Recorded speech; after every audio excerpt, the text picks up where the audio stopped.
Hello everyone, welcome to B Technique Electrical. तो आज से मैं एक सीरीज स्टार्ट कर रहा हूँ, selection series for the BMC. तो लास्ट ईयर मैंने एक सिलेक्शन सीरीज स्टार्ट की थी फॉर द महाट्रांसको, है ना। तो मुझे बहुत अच्छा फीडबैक मिला था ट्रांसको से रिलेटेड।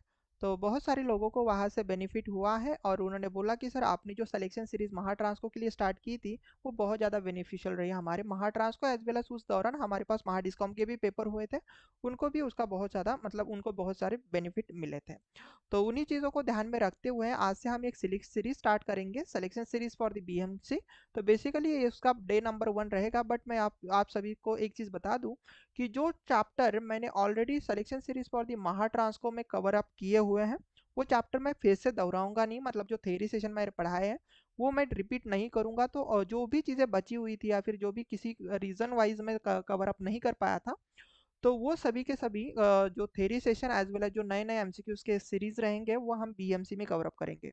बट आप सभी से एक रिक्वेस्ट रहेंगे कि जिन्होंने अभी तक हमारे बी टेक्निकल इलेक्ट्रिकल पर एक प्लेलिस्ट है जिसमें सिलेक्शन सीरीज फॉर द महाट्रांसको की एक प्लेलिस्ट है, वो पूरी अगर आप नहीं देखी रहेंगे तो आप बीएमसी का अगर प्रिपरेशन कर रहे हो तो उन उस प्लेलिस्ट को भी एक बार देख लेना।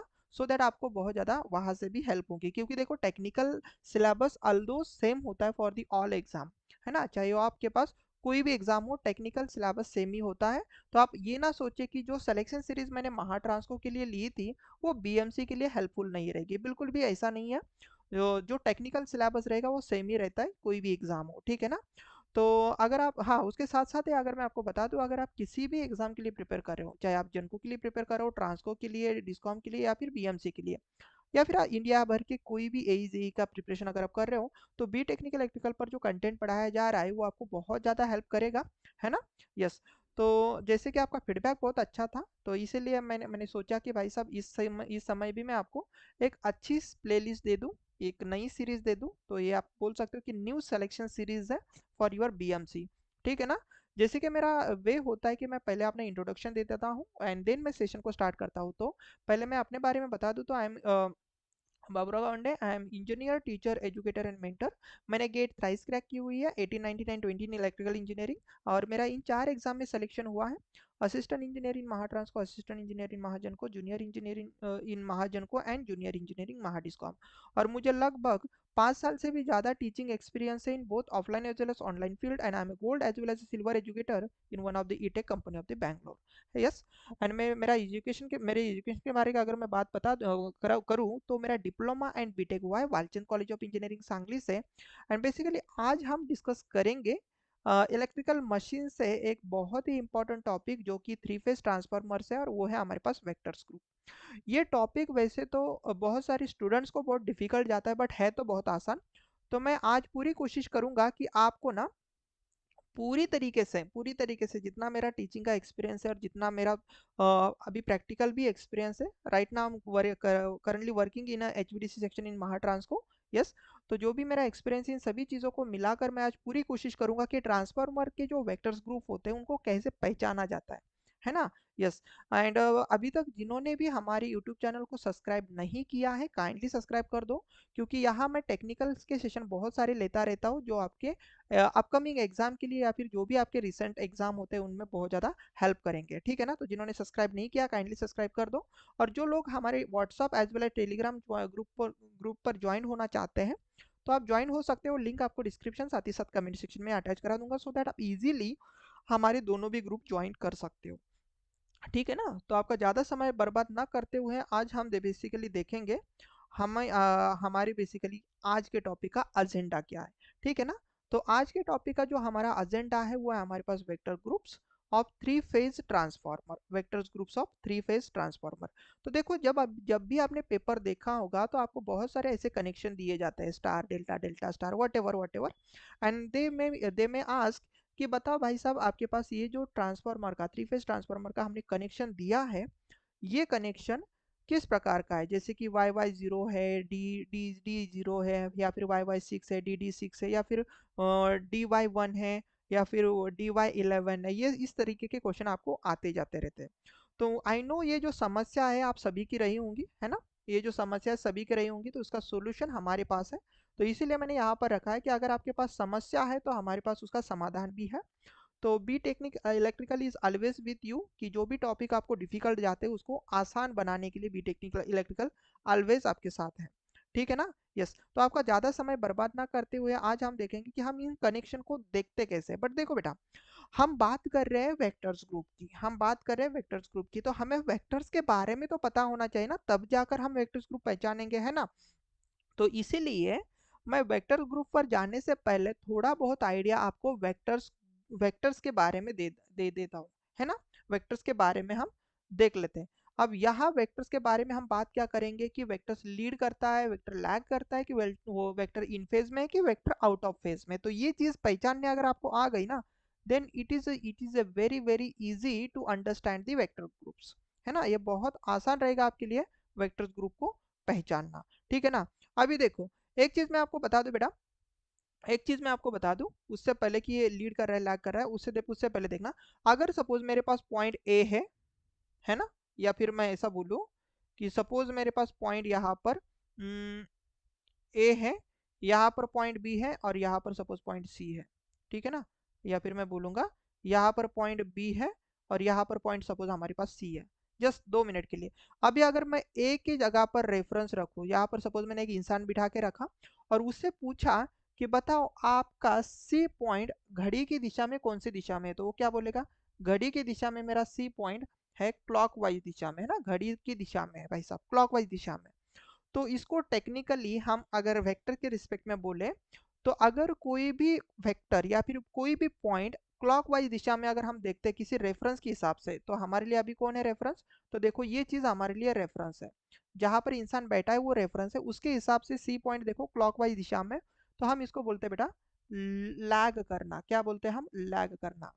क्लॉकवाइज दिशा मतलब लैग करना। और अगर सपोज हम इस इंसान को बोले कि बी पॉइंट आपके रिस्पेक्ट में कैसा, तो वो बोलेगा एंटी क्लॉकवाइज दिशा में। कौन सी दिशा में? Anti clockwise. एंटी क्लॉकवाइज दिशा को हम बोलते हैं बेटा लीड करना। क्या बोलते हैं? लीड करना इन इलेक्ट्रिकल इंजीनियर।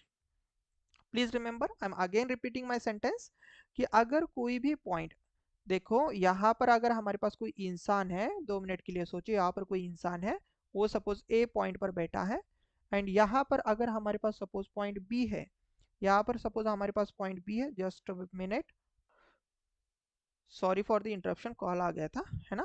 तो देखो, अगर हमारे पास, कहाँ पर था मैं, जस्ट ओके फाइन, अगर हमारे पास कोई पॉइंट बी है, तो देखो बेटा ये क्लॉकवाइज दिशा में। तो क्लॉकवाइज दिशा मतलब ऐसा समझना कि इस रेफरेंस के हिसाब से ये चीज लैग कर रही है। अगर उसी के हिसाब से अगर कोई पॉइंट सपोज ये सी है, तो इधर हम कौन से दिशा में भाग रहे हैं? तो ये एंटी क्लॉकवाइज दिशा में भाग रहे हैं, मतलब हम लीड कर रहे हैं। तो क्लॉकवाइज मतलब लैग, एंटी क्लॉकवाइज मतलब लीड। इस ये चीज अगर समझ गए तो ये चीज समझना बहुत आसान है। अभी देखो, जैसे कि देखो ये रेफरेंस वेक्टर है, मैंने ले लिया कि एक वेक्टर मेरे पास रेफरेंस है। अब इस रेफरेंस वेक्टर के हिसाब से देखना कि यहाँ पर वेक्टर ए है, यहाँ पर वेक्टर बी है, और ये रेफरेंस वेक्टर पर ही है। चलो ए एंड बी को 2 मिनट के लिए छोड़ दो, ए एंड बी को 2 मिनट के लिए छोड़ दो। मुझे बताओ रेफरेंस वेक्टर के रिस्पेक्ट में ये वेक्टर सी क्लॉकवाइज दिशा में कि एंटी क्लॉकवाइज दिशा में? तो अगर आप बोलोगे सर इधर से देखें तो ये क्लॉकवाइज दिशा में, है ना? यहां से देखें तो हम क्लॉकवाइज दिशा में वेक्टर सी है, तो हम क्या बोलेंगे? वेक्टर सी क्या कर रहा है भाई? रेफरेंस को लैग कर रहा है। वेक्टर सी इस रेफरेंस को क्या कर रहा है भाई साहब? लैग कर रहा है ना? रेफरेंस को ये लैग कर रहा है, ना कि रेफरेंस इसको लैग कर रहा है। प्लीज रिमेंबर, है ना? वेक्टर सी, वेक्टर सी जो है वो इस रेफरेंस को क्या कर रहा है? क्लॉकवाइज दिशा में जा रहा है, मतलब लैग कर रहा है भाई, लैग कर रहा है। Please remember this point, lag कर रहा है। और वही पॉइंट अगर हम देखें कि इस रेफरेंस वेक्टर के हिसाब से जो वेक्टर डी है वो क्या कर रहा है? अभी देखो लीड कर रहा है। क्यों? क्योंकि ये एंटी क्लॉकवाइज दिशा में हम देख रहे हैं। आप यहाँ पर इंसान को बिठा के देखो तो उसके हिसाब से देखो ना, एंटी क्लॉकवाइज दिशा है ना? तो एंटी क्लॉकवाइज दिशा मतलब हम इसको बोलते हैं लीड कर रहा है। तो हम क्या बोलेंगे? रेफरेंस के हिसाब से वेक्टर डी लीड कर रहा है। बस हम क्या ये रेफरेंस के हिसाब से बोलेंगे क्या? नहीं। देखो, अब देखो रेफरेंस पर ही हमारे पास वेक्टर ए ही है ना, तो ये यहाँ इसके हिसाब से भी हम इसको लीड बोल सकते हैं, है ना?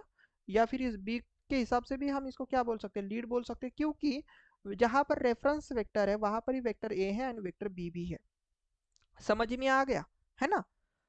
Got it everyone? यस, तो यहाँ से ये चीज़ समझ में आनी चाहिए। और सपोज मैं ए के रिस्पेक्ट में भी सपोज सी को देखूँ तो देखो ये क्लॉकवाइज दिशा, मतलब हम क्या बोलेंगे, लैग है ना। ये इसके रिस्पेक्ट में भी देखेंगे तो हम बोलेंगे लैग है ना।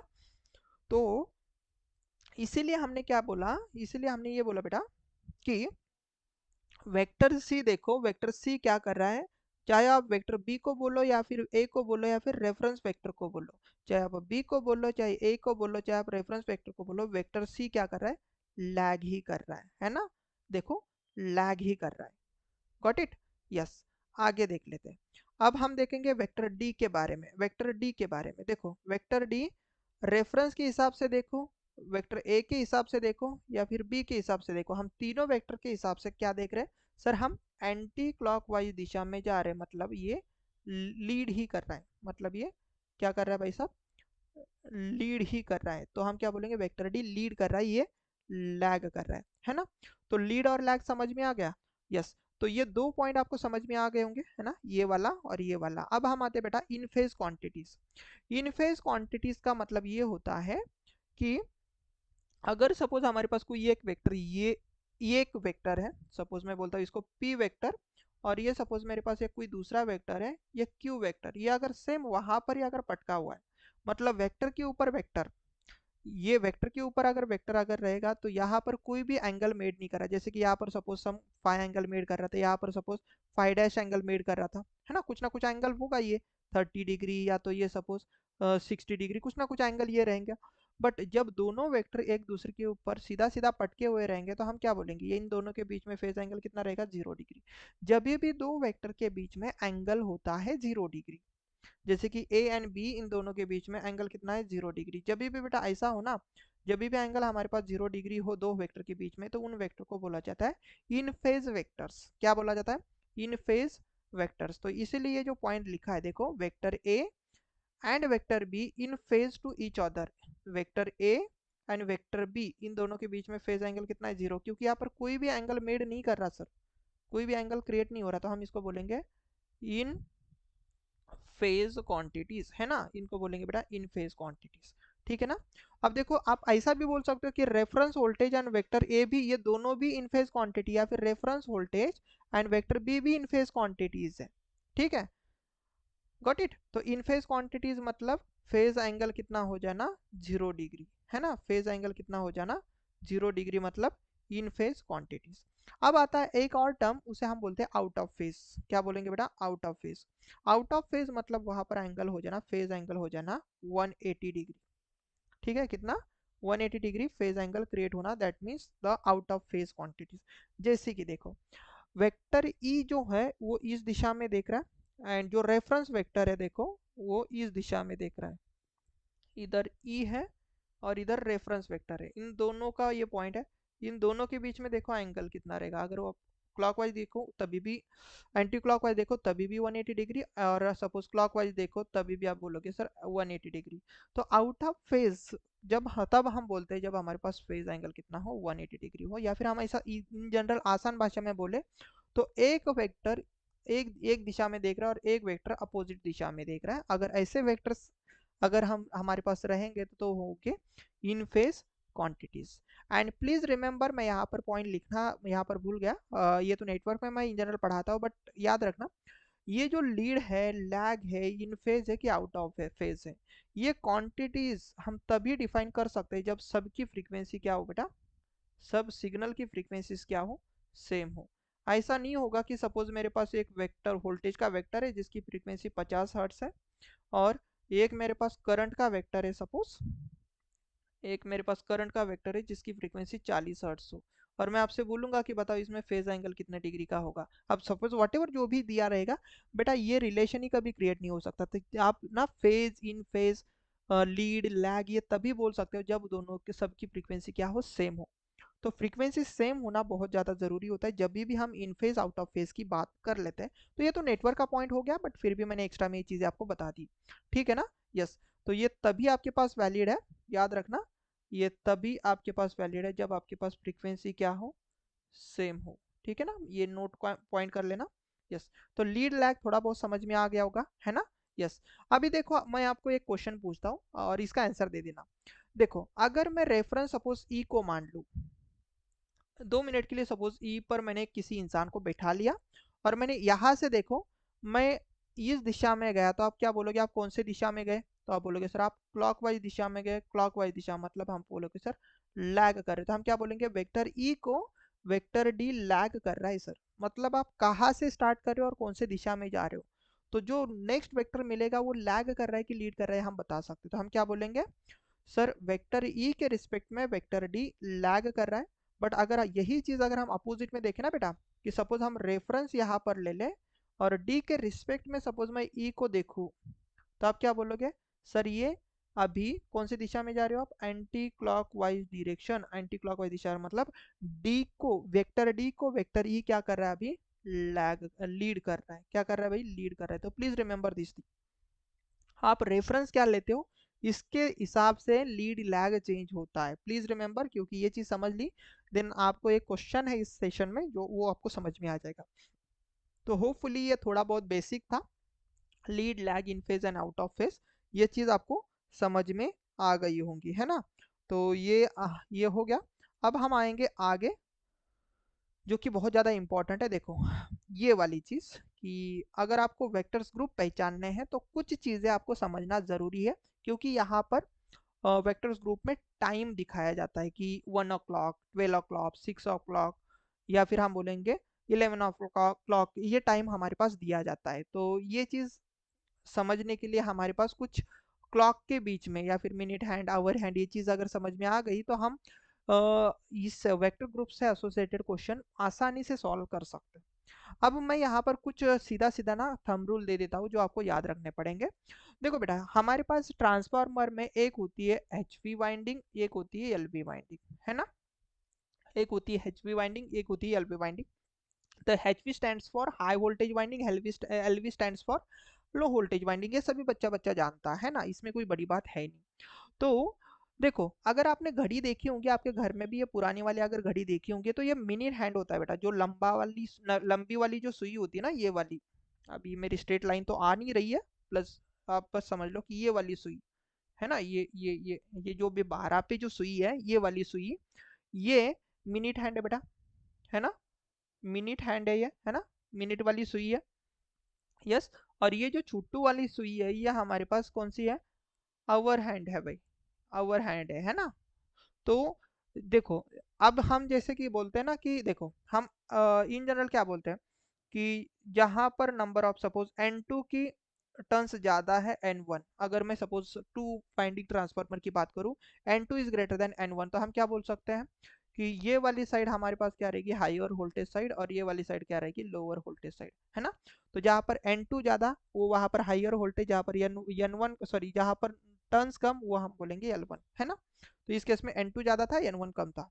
तो देखो जहां पर लेंथ बड़ी, ऐसा समझ लो कि उसको हम रिप्रेजेंट करेंगे। देखना ये लंबाई ज्यादा है बेटा, मिनट हैंड की लंबाई ज्यादा है, तो इसीलिए जो लंबी वाली सुई है उसको हम दिखाएंगे हाई वोल्टेज वाइंडिंग इन ट्रांसफार्मर के केस में। प्लीज रिमेंबर, लंबी वाली सुई मिनट हैंड को हम रिप्रेजेंट करेंगे high voltage side of the transformer से। ये कुछ नोटेशन है जो आपको याद रखने पड़ेंगे अगर आप वेक्टर ग्रुप के क्वेश्चन सॉल्व करना चाहते हो तो, ठीक है। तो ये लंबी वाली सुई इन द सेंस मिनट वाली सुई किसको रिप्रेजेंट करेंगी, हाई वोल्टेज को। और ये जो छोटी वाली सुई है ये किसको रिप्रेजेंट करेगी सर, ये लो वोल्टेज को रिप्रेजेंट करेंगे ट्रांसफार्मर के, ठीक है ना। यस, यहाँ तक बात समझ में आई, ये इंपॉर्टेंट है कि minute hand and hour hand. Yes. अब मैं और एक पॉइंट यहाँ पर बताने जा रहा हूँ, always take minute hand on the tail of clock. जब भी आप वेक्टर ग्रुप के क्वेश्चन सॉल्व करोगे ना, तो उस समय याद रखना कि जो मिनट हैंड होगा, मतलब ये लंबी वाली सुई होगी बेटा, ये हमेशा 12 पर रिजर्वेशन करके रहेगी। Yes, got it. एकदम आसान भाषा में मैंने समझाने की कोशिश की कि ये जो मिनट हैंड जो होगा ना बेटा, मिनट हैंड, ये मिनट हैंड हमेशा 12 पर ही होगा। ये कभी 1 पर नहीं, 2 पर नहीं, 3 पर नहीं, 4 पर नहीं, कहीं पर भी नहीं, ये हमेशा 12 पर ही होगा। तो ये आपको रखना ही रखना है, ये यहाँ पर बोला है उन्होंने, है ना, कि minute hand always on the 12 of clock accordingly according to the connection. Connection कैसा है उसके हिसाब से आवर हैंड विल चेंज। अब कनेक्शन मतलब स्टार है, डेल्टा है, कैसा है, क्या है, ये सब कनेक्शन देख के उसके रिस्पेक्ट में आपके पास आवर हैंड बेटा चेंज होगा। जैसे कि मैं आपको बता दूं, सपोज हमने देखो ये 12 पर ये सुई फिक्स कर दी मिनट हैंड की, है ना। अब ये तो फिक्स हो गई, मिनट हैंड हमेशा 12 पर फिक्स होगा। अब ये लाइन ये बोलना चाहती है कि जब भी आप आवर हैंड की बात करोगे ना, ये 11 पर रखना है, 1 पर रखना है, 2 पर रखना है। 2 पर तो नहीं रहता कभी, इन जनरल हमारे पास 11, 1 और 6 और 12 इतने ही जगह पर होता है। या तो ये 12 पर रहेगा, या तो 11 पर रहेगा, या पर 1 पर रहेगा, या तो 6 पर रहेगा। तो ये कनेक्शन कैसा है हमारा ट्रांसफार्मर का, इसके अकॉर्डिंगली ये चीज वैरी करती है। Got it. इसके अकॉर्डिंगली ये चीज बेटा वैरी करती है, ठीक है ना। यस। तो अगेन एक बार बता दूं, लंबी वाली सुई मिनट वाला हैंड जो होगा वो एचवी को रिप्रेजेंट करेगा, छोटी वाली सुई एलवी को रिप्रेजेंट करेगी। And thumb rule is that कि मैंने क्या बताया कि मिनट हैंड हमेशा 12 पर रहेगा, आवर हैंड हमारा according to the connection change होगा, ठीक है ना। यस। तो ये भी पॉइंट समझ में आ गया सभी को, है ना। तो ये भी पॉइंट बेटा बहुत ज्यादा इंपॉर्टेंट है अगर आप वेक्टर्स ग्रुप को समझना चाहते हो। देन हम आते हैं नेक्स्ट पॉइंट के ऊपर कि मैंने यहाँ पर रखा है, देखो टोटल इलेक्ट्रिकल एंगल जो होगा वो कवर्ड किया जाएगा क्लॉक से, वो 360 का रहेगा बिल्कुल। अब सोचो ना ये क्या है बेटा, अगर मैं पूरे सर्कल को देखूं, ये हमारे पास क्या है, घड़ी है ना। तो इस घड़ी में अगर आप पूरा 360 घूमोगे तो सर्कल बनेगा, और सर्कल में कितने डिग्री का एंगल होता है सर, 360 का। मतलब पूरा एंगल कितना मेड करती है क्लॉक, तो बोलेगी 360। अब देखना कि क्लॉक में 12 घंटे होते हैं बेटा, ध्यान से देखना।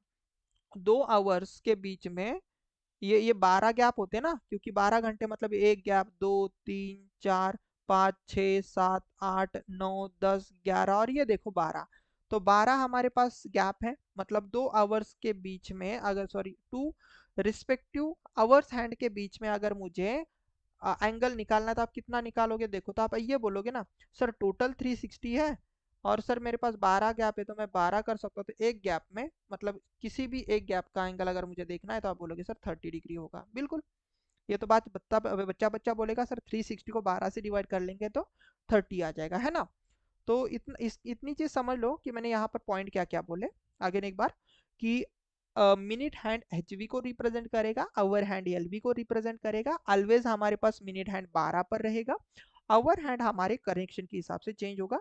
तीसरा पॉइंट मैंने ये बोला था कि टोटल इलेक्ट्रिकल एंगल मेड किया जाएगा किससे, आपके क्लॉक से, वो 360 डिग्री रहेगा। एंड सेकेंडली मैंने बताया कि किसी भी 2 आवर्स के बीच में, 2 आवर्स हैंड के बीच में एंगल आपके पास कितना रहेगा, 30 डिग्री। कैसे निकाला, 360 divided by 360 angle divided by 12, मतलब हमारे पास 30 डिग्री। तो अगर किसी भी 2 आवर्स के बीच में, मतलब 6 और 7 के बीच में देखोगे 30 रहेगा, या फिर सपोज आपने 8 और 9 के बीच में भी देखा तो ये 30 ही रहेगा। ठीक है, यहाँ तक बात क्लियर है। यस, ठीक है ना। क्योंकि ये चीज लगेगी बेटा, अभी आपको लगेगा कि सर क्या ही बता रहे हो एकदम बच्चों जैसा, है ना। बट ये इंपॉर्टेंट है अगर आपको ये चीज समझनी है तो। देन यहाँ पर एक फॉर्मेट फॉलो किया जाता है बेटा आपके कनेक्शन में, उस फॉर्मेट को हम एक बार समझ लेते हैं, और वो फॉर्मेट ये होता है, ठीक है। इसका एक एग्जाम्पल भी मैंने रखा है। तो अगर ये चीज़ समझ ली, देन मैं ये आपको बहुत आसानी से ये चीज़ समझाऊंगा कि कैसे कैसे ये चीज़ पहचान सकते हैं हम कि वेक्टर ग्रुप कैसा है। पहले देखो बेटा, एच वी वाइंडिंग का कनेक्शन यहाँ पर दिया जाता है, देन एल वी वाइंडिंग का कनेक्शन, देन लीड कर रहा है, लैग कर रहा है, इन फेज हो रहा है कि आउट ऑफ फेज हो रहा है। ये हम यहाँ पर एंगल के हिसाब से नहीं, कनेक्शन के हिसाब से, सॉरी क्लॉक आवर्स के हिसाब से हम ये चीज़ दिखा देते हैं। जैसे कि फॉर एग्जाम्पल आपके पास देखो डी कैपिटल है, एंड वाई, जो वाई है वो हमारे पास स्मॉल लेटर में, तो D capital, D stands for delta. तो प्राइमरी कनेक्शन डेल्टा का है, और डी कैपिटल है तो कैपिटल को हमने लिखा एचवी साइड को रिप्रेजेंट कर रहा है, प्राइमरी साइड, पहले प्राइमरी रहेंगे सेकेंडरी। देखो डी प्राइमरी लिया मैंने वो एचवी है, एंड जो सेकेंडरी है वो देखो स्मॉल लेटर लिया है मैंने, वो जो कि स्टार में कनेक्टेड है वो एलवी हुआ। अब देखो यहाँ पर 11 ऑफ क्लॉक। अभी अगर आप देखते हो ध्यान से देखना, 11 ऑफ क्लॉक, तो देखो 11 ऑफ क्लॉक बजाने आपको घड़ी में, तो आपके पास ऑलरेडी बजे हुए हैं। तो देखो ना, मैंने अभी अभी क्या बोला था कि 2 आवर्स के बीच में कितने डिग्री रहेगा सर, 30 डिग्री। तो 11 और 12 के बीच में भी कितने का डिग्री डिफरेंस रहेगा सर, 30 डिग्री का, है ना। 30 डिग्री का हमारे पास डिफरेंस रहेगा। अब देखो यहाँ पर रेफरेंस कौन है, प्लीज रिमेंबर, इन जनरल अगर आपने 11 ऑफ क्लॉक लिया तो आप इसको ऐसा भी लिख सकते हो। देखो अगर आपने इसको रेफरेंस मान लिया, इसको रेफरेंस मान लिया, तो रेफरेंस के हिसाब से ये एल वी लीड कर रहा है कि लैग कर रहा है? तो आप बोलोगे सर लीड कर रहा है। कैसे? आप सर एंटी क्लॉकवाइज दिशा में जा रहे हो, एंटी क्लॉकवाइज दिशा, और एंटी क्लॉकवाइज दिशा आपने अभी अभी बोला था कि सर लीड बोलना है करके, है ना? अभी अभी हमने पढ़ाया था। तो रेफरेंस आपने यहाँ पर ले लिया बेटा, रेफरेंस यहाँ पर है, और आप एंटी क्लॉकवाइज दिशा में एल वी लीड कर रही है, तो हम क्या बोल सकते हैं? L V leads the H V by a 30 degree. Got it everyone? अब ये चीज समझ में आनी चाहिए। हम क्या बोल सकते हैं कि ये जो एल वी है वो एच वी को क्या कर रही है सर? लीड कर रही है, क्योंकि एच वी पर हमने अभी क्या रखा है? रेफरेंस रखा है ना? एचपी पर हमने रेफरेंस रखा। तो ये देखो एंटी क्लॉकवाइज दिशा, एंटी क्लॉकवाइज दिशा, और ये एंगल आपको पता है 30 डिग्री का होगा, 11 और 12 के बीच में। तो हम क्या बोलेंगे? एल वी लीड्स, क्योंकि एंटी क्लॉकवाइज दिशा है, एच वी बाई 30 डिग्री। ठीक है ना? यस। तो इस तरीके से हम इसको बोल सकते हैं। ठीक है ना? अब ये आया कैसे कनेक्शन, जैसे आपको समझाने के लिए मैंने रखा है। प्लस अभी आप इसके बारे में ना सोचे, ठीक है ना? यस। तो बस इतना समझ में आ गया। अब भी देखो जो बेटा यहाँ पर एक बहुत ही इंपॉर्टेंट पॉइंट मैं आपको बता दूं, कि जो मैंने यहाँ पर रखा है कि in three phase transformer, three phase transformer में, या तो आपके पास सिंगल फेज ट्रांसफार्मर में भी आल्सो जो फेज वोल्टेजेस जो होते हैं ना बेटा, फेज वोल्टेजेस, वो प्राइमरी एंड सेकेंडरी के ऑलवेज इन फेज में होते हैं। तो इसीलिए फेज वोल्टेजेस के रिस्पेक्ट में कभी भी आपके पास ये YD11, या फिर आपके पास 1, या तो 0 ऑफ क्लॉक, या तो आपके पास 6 ऑफ क्लॉक, ये चीजें नहीं देखी जाती। मतलब मतलब एक बार मैं फिर से समझा दूं कि मैं कहना क्या चाहता हूं, कि ये जो एंगल है, ये 30 डिग्री लैग करना या तो लीड करना, ये वोल्टेजेस को लीड या तो लैग करते हैं, तो ये करस्पॉन्डिंग टू फेज वोल्टेजेस नहीं होता है बेटा। तो ये होता है करस्पॉन्डिंग टू लीड और lag with respect to line voltages होता है। लाइन के वोल्टेज के रिस्पेक्ट में ये चीजें देखी जाती है, ना कि फेज वोल्टेजेस के रिस्पेक्ट में। Got it? यस। तो ये पॉइंट हमेशा याद रखना कि ये लीड लैग, ये वाला नंबर करस्पॉन्डिंग टू होता है लाइन वोल्टेज, ना कि फेज वोल्टेज। अगर किसी एग्जामिनर ने फेज के रिस्पेक्ट में पूछा तो बेटा एंगल 0 डिग्री होगा, फिर या तो उनका क्वेश्चन पूछना गलत है, या तो फिर ऑप्शन गलत हो जाएंगे, याद रखना। तो लाइन वोल्टेजेस के रिस्पेक्ट में आपके पास ये लीड लैग ये कंसेप्ट चलती है इन केस ऑफ ट्रांसफार्मर। इसको अगर मैं टेक्निकली अगर बता दूं एकदम साइड के हिसाब से, तो बेटा जो बुशिंग के कनेक्शन होते हैं ट्रांसफार्मर के, तो बुशिंग से जो कनेक्शन निकलेगा ना, उसके अक्रॉस में जो वोल्टेज आएगा, उसमें उसमें ये एंगल देखा जाता है, लीड कर रहा है कि लैग कर रहा है, ना कि इंटरनल वाइंडिंग वाला कनेक्शन। इसके पीछे का रीजन मैं बताता हूँ। अगर आपको थोड़ा बहुत भी वेक्टर डायग्राम अगर पता होगा, देखो यहाँ पर फ्लक्स होता है ना? देन फ्लक्स को क्या करता है, E1 एंड E2 क्या कर लेते हैं बेटा? लैग कर लेते हैं ना? E1 E2 लैग कर लेते, देखो ना E1 एंड E2, ये फेज वोल्टेजेस है E1 E2, ये देखो देखो ना, ये दोनों के दोनों क्या कर रहे हैं? अभी लैग ही कर रहे हैं। ठीक है ना? दोनों के दोनों अभी क्या कर रहे हैं? लैग ही कर रहे हैं। तो इसीलिए ये लैग लीड लाइन वोल्टेजेस के रिस्पेक्ट में होता है, ना कि आपके पास फेज वोल्टेजेस के रिस्पेक्ट में। Got it? ये बात समझ में आई? यस। अब हम आते हैं आगे, अब हम आते हैं आगे। अब ये देखो मैंने जो थोड़ा बहुत आपको एक आइडिया दे दिया है, क्योंकि अगर ये चीज समझ में आ गई देन आप कनेक्शन पहचान सकते हो। जैसे कि आपके पास यहाँ से कुछ चीजें समझनी है आपको। देखो क्या रखा है मैंने।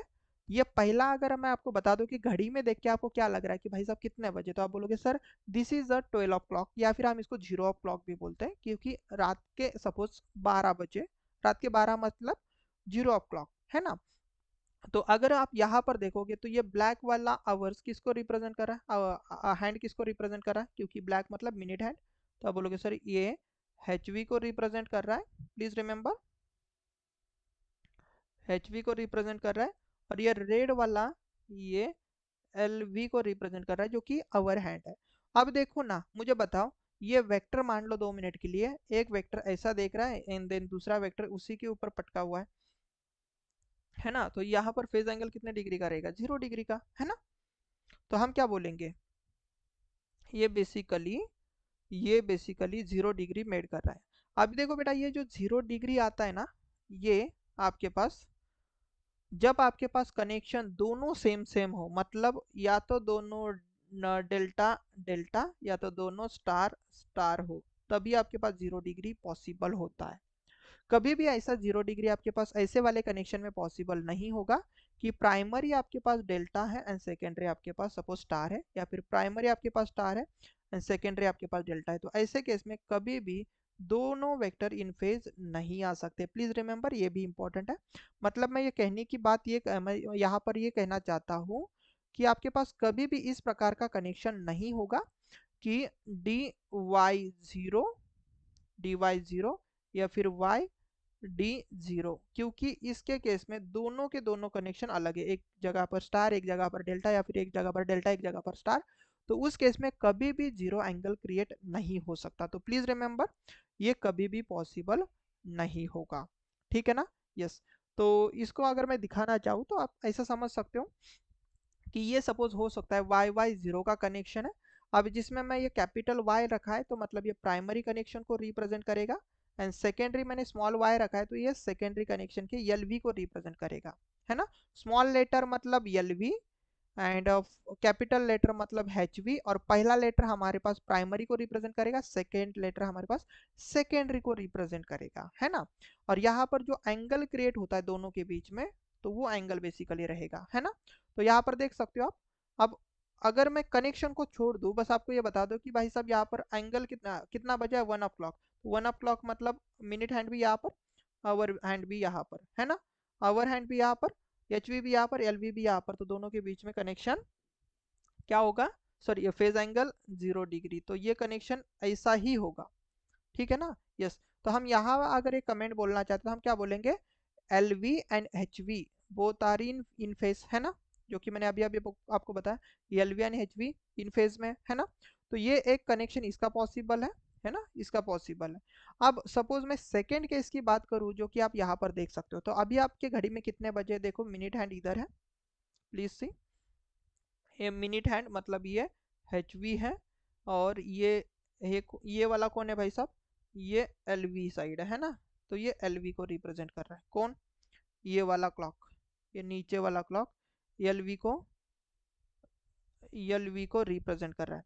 अब दोनों के बीच में एंगल देखो ना, चाहे आप क्लॉकवाइज देखो चाहे एंटी क्लॉकवाइज देखो, कितने का एंगल है। तो आप बोलोगे सर यहाँ पर एंगल जो क्रिएट हो रहा है, जैसे कि आप यहाँ पर देखोगे तो सर 0 डिग्री था, बट अगर आप यहाँ पर देखोगे बेटा, किसी भी रिस्पेक्ट में देखो, तो यहाँ जो एंगल क्रिएट होगा, यहाँ इस केस में देखो फेज एंगल तो आपके पास 0 डिग्री था, है ना। बट यहाँ अगर आप देखते हो तो फेज एंगल आपके पास 180 डिग्री है, ठीक है ना, LV एंड HV में। तो हम क्या बोल सकते हैं, 180 डिग्री मतलब आउट ऑफ फेज। तो हम क्या बोलेंगे, LV and HV are out of phase. LV and HV एक दूसरे को कैसे आउट ऑफ फेज है, दैट इज 180 डिग्री का फेज डिस्प्लेसमेंट। तो 180 मतलब 6 बजाना होता है, क्योंकि देखो ये मैंने अभी अभी बोला था कि मिनट हैंड उसकी पोजीशन कभी नहीं बदलेगा, तो वो 12 पर ही होगा, है ना, 12 पर ही होगा। देखो तो इसमें ये कनेक्शन हमारे पास इसमें भी पॉसिबल हो सकता है। देखो वाई, देखो याद रखना कि आपके पास 0 o'clock एंड 6 o'clock, ये वाला जो कॉम्बिनेशन है ना, ये आपके पास तभी आएगा जब दोनों के दोनों या तो स्टार स्टार या तो डेल्टा डेल्टा रहेंगे। कभी भी डेल्टा स्टार या फिर स्टार डेल्टा में 6 एंड 0 वाला कॉम्बिनेशन कभी नहीं होगा। मतलब in phase and out of phase वाले के लिए याद रखना हमेशा, in phase and out of phase के लिए, in phase and out of phase के लिए बेटा दोनों कनेक्शन या तो DD होने चाहिए या तो वाई वाई होने चाहिए। तो इसमें ये चीज़ पॉसिबल है, कभी भी ये सपोज डी वाई में पॉसिबल नहीं है या फिर वाई डी में पॉसिबल नहीं है, प्लीज रिमेंबर, ठीक है। Yes, in phase out of phase के लिए दोनों कनेक्शन सेम होने चाहिए। फाइन, यहाँ तक बात क्लियर है। चलो आगे बढ़ लेते हैं। देखो ये भी उसी का ही कॉम्बिनेशन है, इसमें भी कुछ भी नहीं। देखो अभी ये मैं DD की बात करता हूँ, अभी हमने स्टार स्टार के रिस्पेक्ट में देखा ना। यस। तो ये किसको रिप्रेजेंट करेगा, तो आप अभी अभी बोलोगे सर ये तो सर HV को रिप्रेजेंट करेगा, और ये रेड वाला सर ये LV को रिप्रेजेंट करेगा। किसको रिप्रेजेंट करेगा भाई, LV को रिप्रेजेंट करेगा। ये ब्लैक किसको रिप्रेजेंट करेगा, ये सर HV को रिप्रेजेंट करेगा। और ये देखो बेटा LV को रिप्रेजेंट करेगा कौन, ये रेड वाला से, है ना, रेड वाली सुई। अब यहाँ पर कितने डिग्री का एंगल है, तो आप बोलोगे सर दोनों इन फेज है तो 0 डिग्री, है ना। तो हम क्या बोल सकते हैं कि primary delta connected and capital D, तो हम इसको हाई हाई वोल्टेज साइड बोल सकते हैं। Secondary is also delta connected but which is in मतलब हमारे पास स्मॉल लेटर में है, तो हम बोल सकते हैं एल वी। एंड जीरो मतलब जीरो ऑफ क्लॉक, तो जीरो मतलब जीरो ऑफ क्लॉक में दोनों वेक्टर इन फेज में होंगे, हम ऐसा बोल सकते हैं। तो यहाँ पर एंगल 0 डिग्री, ठीक है ना। तो ये इन फेज हम बोल सकते हैं। जैसे कि आप यहाँ पर देखोगे तो देखो फेज एंगल आपके पास कितना बनेगा बेटा, 180 डिग्री, तो हम इसको बोल सकते हैं out of phase. Got it, that is 180 degree. तो अभी अभी मैंने यही चीज बोली थी कि 0 और 6 बजना मतलब 12 ओ क्लॉक एंड 6 ओ क्लॉक, ये हमारे पास तभी पॉसिबल है जब हमारे पास डेल्टा डेल्टा या तो स्टार स्टार कनेक्शन होगा। अब हम आते हैं थोड़ा सा आगे और इस चीज को थोड़ा देख लेते हैं एंड देन देखेंगे कि भाई साहब इसमें क्या चीजें आएंगी, ठीक है ना। अब ये होता कैसे क्या नहीं, ये सब चीजें हम आगे देखेंगे। फिलहाल आप बस आप इसको समझ लो कि चीज क्या हो रही है। अब अगर मैं आपसे पूछूं कि भाई साहब इसमें कितने का समय बजाए मतलब सभी अभी ये क्लॉक कितना समय दिखा रही है, तो आप बोलोगे सर 11 बजे, है ना। तो बेटा इसमें देखना, ये जो आवर हैंड है ये एचवी को रिप्रेजेंट कर रही है, और सॉरी मिनट हैंड एचवी को रिप्रेजेंट कर रहा है, और ये जो आवर हैंड है ये एलवी को रिप्रेजेंट कर रहा है। अब मुझे बोलो ये 11 ओ क्लॉक बचा है ना। अब सपोज मैं मान रहा हूँ कि यहाँ पर H we is a reference, H we is a reference. तो एच वी अगर रेफरेंस है तो सपोज मैंने यहाँ पर रेफरेंस ले लिया, एच वी के रिस्पेक्ट में एल वी क्या कर रहा है, अभी एंटी क्लॉकवाइज दिशा में जा रहा है, मतलब लीड कर रहा है। तो हम क्या बोलेंगे, कितने डिग्री से लीड, तो बेटा दोनों के बीच में 2 आवर्स के बीच में 30 डिग्री का एंगल हुआ करता था, है ना। तो हम क्या बोलेंगे, L V leads the H V by 30 degree, या फिर हम +30 भी बोल सकते हैं। लीड नहीं लिखना तो आप प्लस बोल दो भाई, है ना। आप +30 बोल सकते हो। अभी देखो ये आपके पास ये 30 डिग्री का एंगल, ये जो 30 डिग्री का एंगल है, इसके लिए बेटा ये आपके पास तब आपके पास क्रिएट होगा जब आपके पास या तो एक कनेक्शन मतलब अपोजिट कनेक्शन हो, एक स्टार है देन दूसरा डेल्टा, या फिर पहला स्टार है देन दूसरा डेल्टा, सॉरी दूसरा स्टार होना चाहिए। मतलब इसमें ये 30 एंगल वाला सीन पॉसिबल है, मतलब 0 of clock and 6 of clock ये दोनों सेम सेम कनेक्शन के लिए पॉसिबल है। वैसे ही ये 11 ऑफ क्लॉक और आगे हम देखने वाले 1 ऑफ क्लॉक, जैसे कि अगर हम सेकेंड में देखें तो इसमें ना कनेक्शन अपोजिट होना चाहिए। जैसे कि इस केस में देखोगे तो ये किसको रिप्रेजेंट कर रहा है, तो आप बोलोगे sir this is the representing the H we. And ये किसको रिप्रेजेंट कर रहा है भाई, तो आप बोलोगे सर ये तो सर एल वी को रिप्रेजेंट कर रहा है। अभी मुझे बताओ रेफरेंस यहाँ पर है, 2 मिनट के लिए सोचो, रेफरेंस के हिसाब से आप वन को देख रहे हो, मतलब इसको देख रहे हो, तो आप क्या बोलोगे सर, आप कौन सी दिशा में जा रहे हो, आप लोग क्लॉकवाइज दिशा में जा रहे हो, है ना। तो हम क्या बोलेंगे सर ये 30 डिग्री कैसा सर लैग बोल सकते हैं, आप 30 डिग्री लैग बोल सकते हैं क्योंकि हम क्लॉकवाइज दिशा में है ना। तो हम यहाँ पर क्या बोल सकते हैं, देखो L V, L V lags H V by 30 degree, बिल्कुल। एल वी क्या कर रहा है, एच वी को लैग कर रहा है कितने डिग्री से, 30। क्यों, क्योंकि 1 और 12 के बीच में 1 आवर का डिफरेंस है, और 1 आवर के डिफरेंस का मतलब एंगल रहेगा 30 डिग्री। गॉट इट, क्योंकि ये पॉइंट हमने अभी अभी देखा था कि 2 आवर्स के 2 करस्पॉन्डिंग आवर के बीच में एंगल 30 डिग्री मेड करता है, राइट। और इसके लिए मैंने क्या बोला कि जब भी 11 या तो 1 का कॉम्बिनेशन होगा बेटा, तब हमारे पास याद रखना ये अपोजिट कनेक्शन होना चाहिए, या तो एक डेल्टा एक स्टार, या तो एक स्टार एक डेल्टा। बट कभी भी इसमें जब भी 1 और 11 की बात की जाएंगी आपके पास सेम कनेक्शन नहीं होगा, मतलब आपको इस प्रकार का कनेक्शन कभी मिलेगा ही नहीं कि y1 वाई सॉरी आपके पास कैपिटल डी स्मॉल डी 1, ऐसा कनेक्शन कभी मिलेगा नहीं। या फिर आपके पास ऐसा भी नहीं मिलेगा वाई 11, या तो आपके पास ऐसा नहीं मिलेगा डी डी 11, ऐसा कभी भी नहीं मिलेगा बेटा आपको, है ना। तो ये नॉट पॉसिबल, ये पॉसिबल ही नहीं, ऐसे कनेक्शन पॉसिबल ही नहीं। तो सेम सेम कनेक्शन रहेंगे तो दो दो पॉइंट याद रखना, सेम सेम अगर कनेक्शन रहेंगे या तो 6 ऑफ क्लॉक या तो 1 of sorry 0 of clock, opposite connection रहेगी या तो 1 ऑफ क्लॉक या तो 11 ऑफ क्लॉक। यही अगर आपने चीज समझ ली ना, देन ये चैप्टर बहुत आसान है, बहुत आसान है, ठीक है। ओके, होपफुली ये चीज समझ में आ गई होंगी, अगर नहीं देन हम इसका और एक लास्ट स्लाइड देख लेते हैं। नहीं नहीं, ये हो गया मेरे हिसाब से, है ना। यस, ठीक है। इसका YD1 11 एक और पॉसिबिलिटी होती है बट मैंने शायद से ली नहीं है यहाँ पर, ठीक है ना। ओके, ठीक है, वो चीज़ आपको समझ में आ गई होंगी, इसमें कोई दिक्कत नहीं है।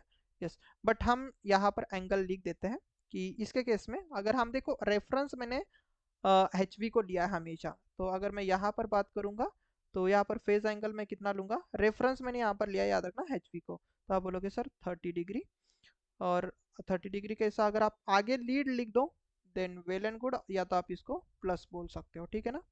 Let me right in a proper way so that आपको कोई दिक्कत ना हो, ठीक है ना। लीड लिख दो, और यहाँ पर फेज एंगल हम 30 डिग्री लिखेंगे, बट अभी लैग करें ना एलवी, तो हम कितना लिखेंगे बेटा यहाँ पर लैग, सॉरी लीड क्यों लिख रहा हूँ मैं, लैग, है ना, लैग हम लिख सकते हैं। तो आगे हम बढ़ लेते हैं एंड देख लेते हैं ये वाला क्वेश्चन। अब इस क्वेश्चन में देखो बहुत अच्छा क्वेश्चन उन्होंने पूछा है कि identify the following three phase transformer connection. अब बहुत ध्यान से देखना, क्योंकि ये बहुत इंपॉर्टेंट है कि भाई साहब हमें कनेक्शन पहचानना है कि ये कनेक्शन है कौन सा। तो इसमें ना आप एक कूल माइंड रखना, जो जैसे मैं इस क्वेश्चन को सॉल्व कर रहा हूँ तो आपको दिखाई दे रहा होगा बेटा ये कौन सा कनेक्शन है। तो आप बोलोगे सर ये डेल्टा कनेक्शन है और ये स्टार कनेक्शन है ना। डेल्टा कनेक्शन है और स्टार कनेक्शन है, तो आप आपके दिमाग में ये तो चीज़ बिठा लो कि सर ये कनेक्शन देखो प्राइमरी में पूरे कैपिटल लेटर यूज किए गए हैं, तो डेल्टा का डी कैपिटल होगा, और स्टार में सभी लेटर स्मॉल यूज किए गए हैं, मतलब हम वाई को स्मॉल लेटर लेंगे। तो ये डी वाई तो होगा सर, डी वाई होगा। अब डी वाई है तो ध्यान से देखना, डी वाई जीरो कभी होता नहीं, है ना, और डी वाई आपके पास 6 कभी होता नहीं। तो इसके दो पॉसिबल कॉम्बिनेशन है कि डी वाई ये 1 होगा या तो डी वाई ये 11 होगा। तो इन दोनों में ही इसका आंसर है, तो इसका मतलब देखो पहला तो ये आंसर हो ही नहीं सकता क्योंकि हमें डी वाई चाहिए, यहाँ पर वाई डी है ना, वाई वाई नहीं चाहिए तो ये भी आंसर नहीं होगा, डी डी भी नहीं होगा, है ना। डी वाई 11 हो सकता है, और डी डी 6 तो हो ही नहीं सकता क्योंकि ये डेल्टा स्टार है, और ये स्टार स्टार नहीं, इसलिए ये भी आंसर नहीं हो सकता, और डी वाई 1 हो सकता है, और ये लास्ट वाला ऑप्शन वाई डी तो नहीं हो सकता क्योंकि देखो प्राइमरी आपके पास डेल्टा है तो हम पहला वर्ड कैपिटल डी लेंगे, सेकेंडरी देखो स्मॉल लेटर में स्टार है तो हम सेकेंड वर्ड स्मॉल वाई लेंगे। देखो ना कैपिटल डी स्मॉल वाई ऐसा दिया नहीं जाता, बट आप इस तरीके से पहचान सकते हो। तो या तो इसका आंसर एच हो सकता है, बट ये दोनों भी आंसर नहीं हो सकते और बाकी के आंसर नहीं हो सकते। तो अब हम इसका सही आंसर निकालेंगे कि whether this is a D Y और डी वाई 11 या फिर डी वाई 1, ठीक है ना। इसके लिए क्या करना है देखो, कुछ नहीं, देखो पहला कनेक्शन एज इट इज निकाल के देखो, पहला कनेक्शन आपको देख के ही समझ में आ रहा है ना कि ये सर हमारे पास कौन सा कनेक्शन है, सर ये कनेक्शन हमारे लिए डेल्टा है। तो मैं आपको एक चीज बोलूंगा बेटा, डेल्टा को ना डेल्टा जैसा आप निकालते हो वैसा डेल्टा निकालो, ठीक है। अभी देखो मैंने आपको समझाने के लिए थोड़ा सा प्रॉपर वे में लिख रहा हूँ तो थोड़ा टाइम लगेगा क्योंकि मैं एकदम प्रॉपर वे में आपको चीज़ें देने वाला हूँ, ठीक है ना। तो मैं 3 डेल्टा के कनेक्शन ले लेता हूँ, एक डेल्टा निकालेंगे हम, या आप रफली बहुत फास्टली निकाल सकते हो, याद रखना। अभी मुझे प्रॉपरली आपको समझाना है इसलिए मैं ये चीज़ आपको इतने प्रॉपरली दे रहा हूँ, ठीक है ना। देखो अब इसमें ये जो बाहर निकले हुए टर्मिनल है A B and C, A2 B2 and C2, ये हमारे होते हैं बुशिंग टर्मिनल। तो हम इन सभी कॉर्नर पर A2 B2 C2 मार्क करेंगे। तो suppose this is my A2, then suppose A2, देखो A2 जो है वो किससे एसोसिएटेड, देखो A2, ये अगर A2 है तो ये वाला कनेक्शन क्या रहेगा फिर, एक कॉइल सपोज मैंने ले ली, जस्ट 2 मिनट के लिए सोचो, अगर ये कॉइल का ये A2 है तो ये वाला कनेक्शन क्या रहेगा, A1, है ना। अभी देखो, अब ध्यान से देखना, A2 यहाँ पर है, यहाँ पर A2 है, अब कनेक्शन में देखना कि A2 जो है A2 किससे एसोसिएटेड, देखो A2 हमारे पास C1 से कनेक्टेड है, मतलब A2 को जो पॉइंट कनेक्टेड रहेगा वही हम C1 भी बोल सकते हैं। प्लीज रिमेंबर ये बहुत इंपॉर्टेंट है ना, A2 पॉइंट को ही हम क्या बोल सकते हैं, कॉमा C1 भी बोल सकते हैं, क्या बोल सकते हैं C1, let me use the different colour, A2 को हम क्या बोल सकते हैं C1 भी बोल सकते हैं। ये बात क्लियर है, ये बात क्लियर है कि ये टू ये हमारे पास C1 है, देखो ना C1 यहाँ से कनेक्टेड है भाई साहब किसको, A2 को, ठीक है ना। यस, अब देखो, अब देखना A1 जहाँ पर है, यहाँ पर मैं कॉमा लगा देता हूँ, A1 यहाँ पर है तो A1 किससे एसोसिएटेड है सर, B2 से, मतलब जहाँ पर A1 है वो कॉइल हमारे पास क्या रहेगी, वो हमारे पास B2 रहेगा, है ना। तो ये वाला पॉइंट हम क्या बोल सकते हैं, दिस इज माई B2, ठीक है ना। तो अब देखो B2 अगर यहाँ पर है तो इसका B1 फिर यहाँ पर हो जाएगा, क्यों? क्योंकि ये B की कॉइल है, तो ये देखो B यहाँ पर आ गया, तो ये B की कॉइल हो गई। अब देखो, अब जैसे आपको समझ में आ गया कि ये C1 है, देन हमारे पास ये C2 ही होगा। ये कॉमा देकर देखो, तो आप ये बोलोगे सर ये C2 ही होगा। आप चाहो तो इसको क्रॉस चेक भी कर सकते हो। देखो B1 कहाँ से कनेक्टेड भाई? C2 से ही कनेक्टेड है। तो देखो आपके पास ये C2 ही रहा। तो you can easily cross check, एक दो बारी, एक दो तीन अगर चीज, मतलब एक दो चीज अगर आप देख लेते हो ना, तो ये चीज बहुत आसान है आपके लिए। ठीक है, देन यहाँ पर देखो ये कौन आ गया? C2। ठीक है ना, C2 आ गया। अब ये चीज मैंने कंफर्म करा ली। अब देखो मैं C का भी आपको बस समझाने के लिए इतना समय ले रहा हूँ। तो यहाँ पर मैंने C की कॉइल निकाल ली, तो ये C की कॉइल है। ठीक है, अब ये बहुत इंपॉर्टेंट है बेटा, ये बहुत इंपॉर्टेंट है। आपने स्टार तो बना लिया, ये बहुत जल्दी जल्दी आप स्टार कॉइल बना लोगे, कोई दिक्कत नहीं है, बट इसके पॉइंट याद रखना। आपको कुछ नहीं करना है। एक सपोज आपको मैं एक विजुअलाइजेशन दे रहा हूँ, ये कॉइल जो है ना, इसके बाजू में मैं एक कॉइल बना लेता हूँ, सो दैट आपको ये चीज़ समझ में आ जाए। ठीक है ना, जस्ट आपको एक समझाने के लिए मैं एक ऐसी कॉइल बना ले रहा हूँ कि ये कॉइल जो है ना, ये ऐसी है। ठीक है, आपको ये जस्ट विजुअलाइज हो ये चीज़ है इसलिए। अब ए कॉइल का ये वाला टर्मिनल कौन सा है भाई? अब इसकी जस्ट रिप्लिका बनाना है ना, बस उसको लेटर स्मॉल देने हैं। इसको A2 कर दो, क्योंकि देखो यहाँ पर स्मॉल कैपिटल A2 था ना, इसको स्मॉल A2 कर दो। यहाँ पर स्मॉल कैपिटल A1 था ना, तो इसको स्मॉल A1 कर दो।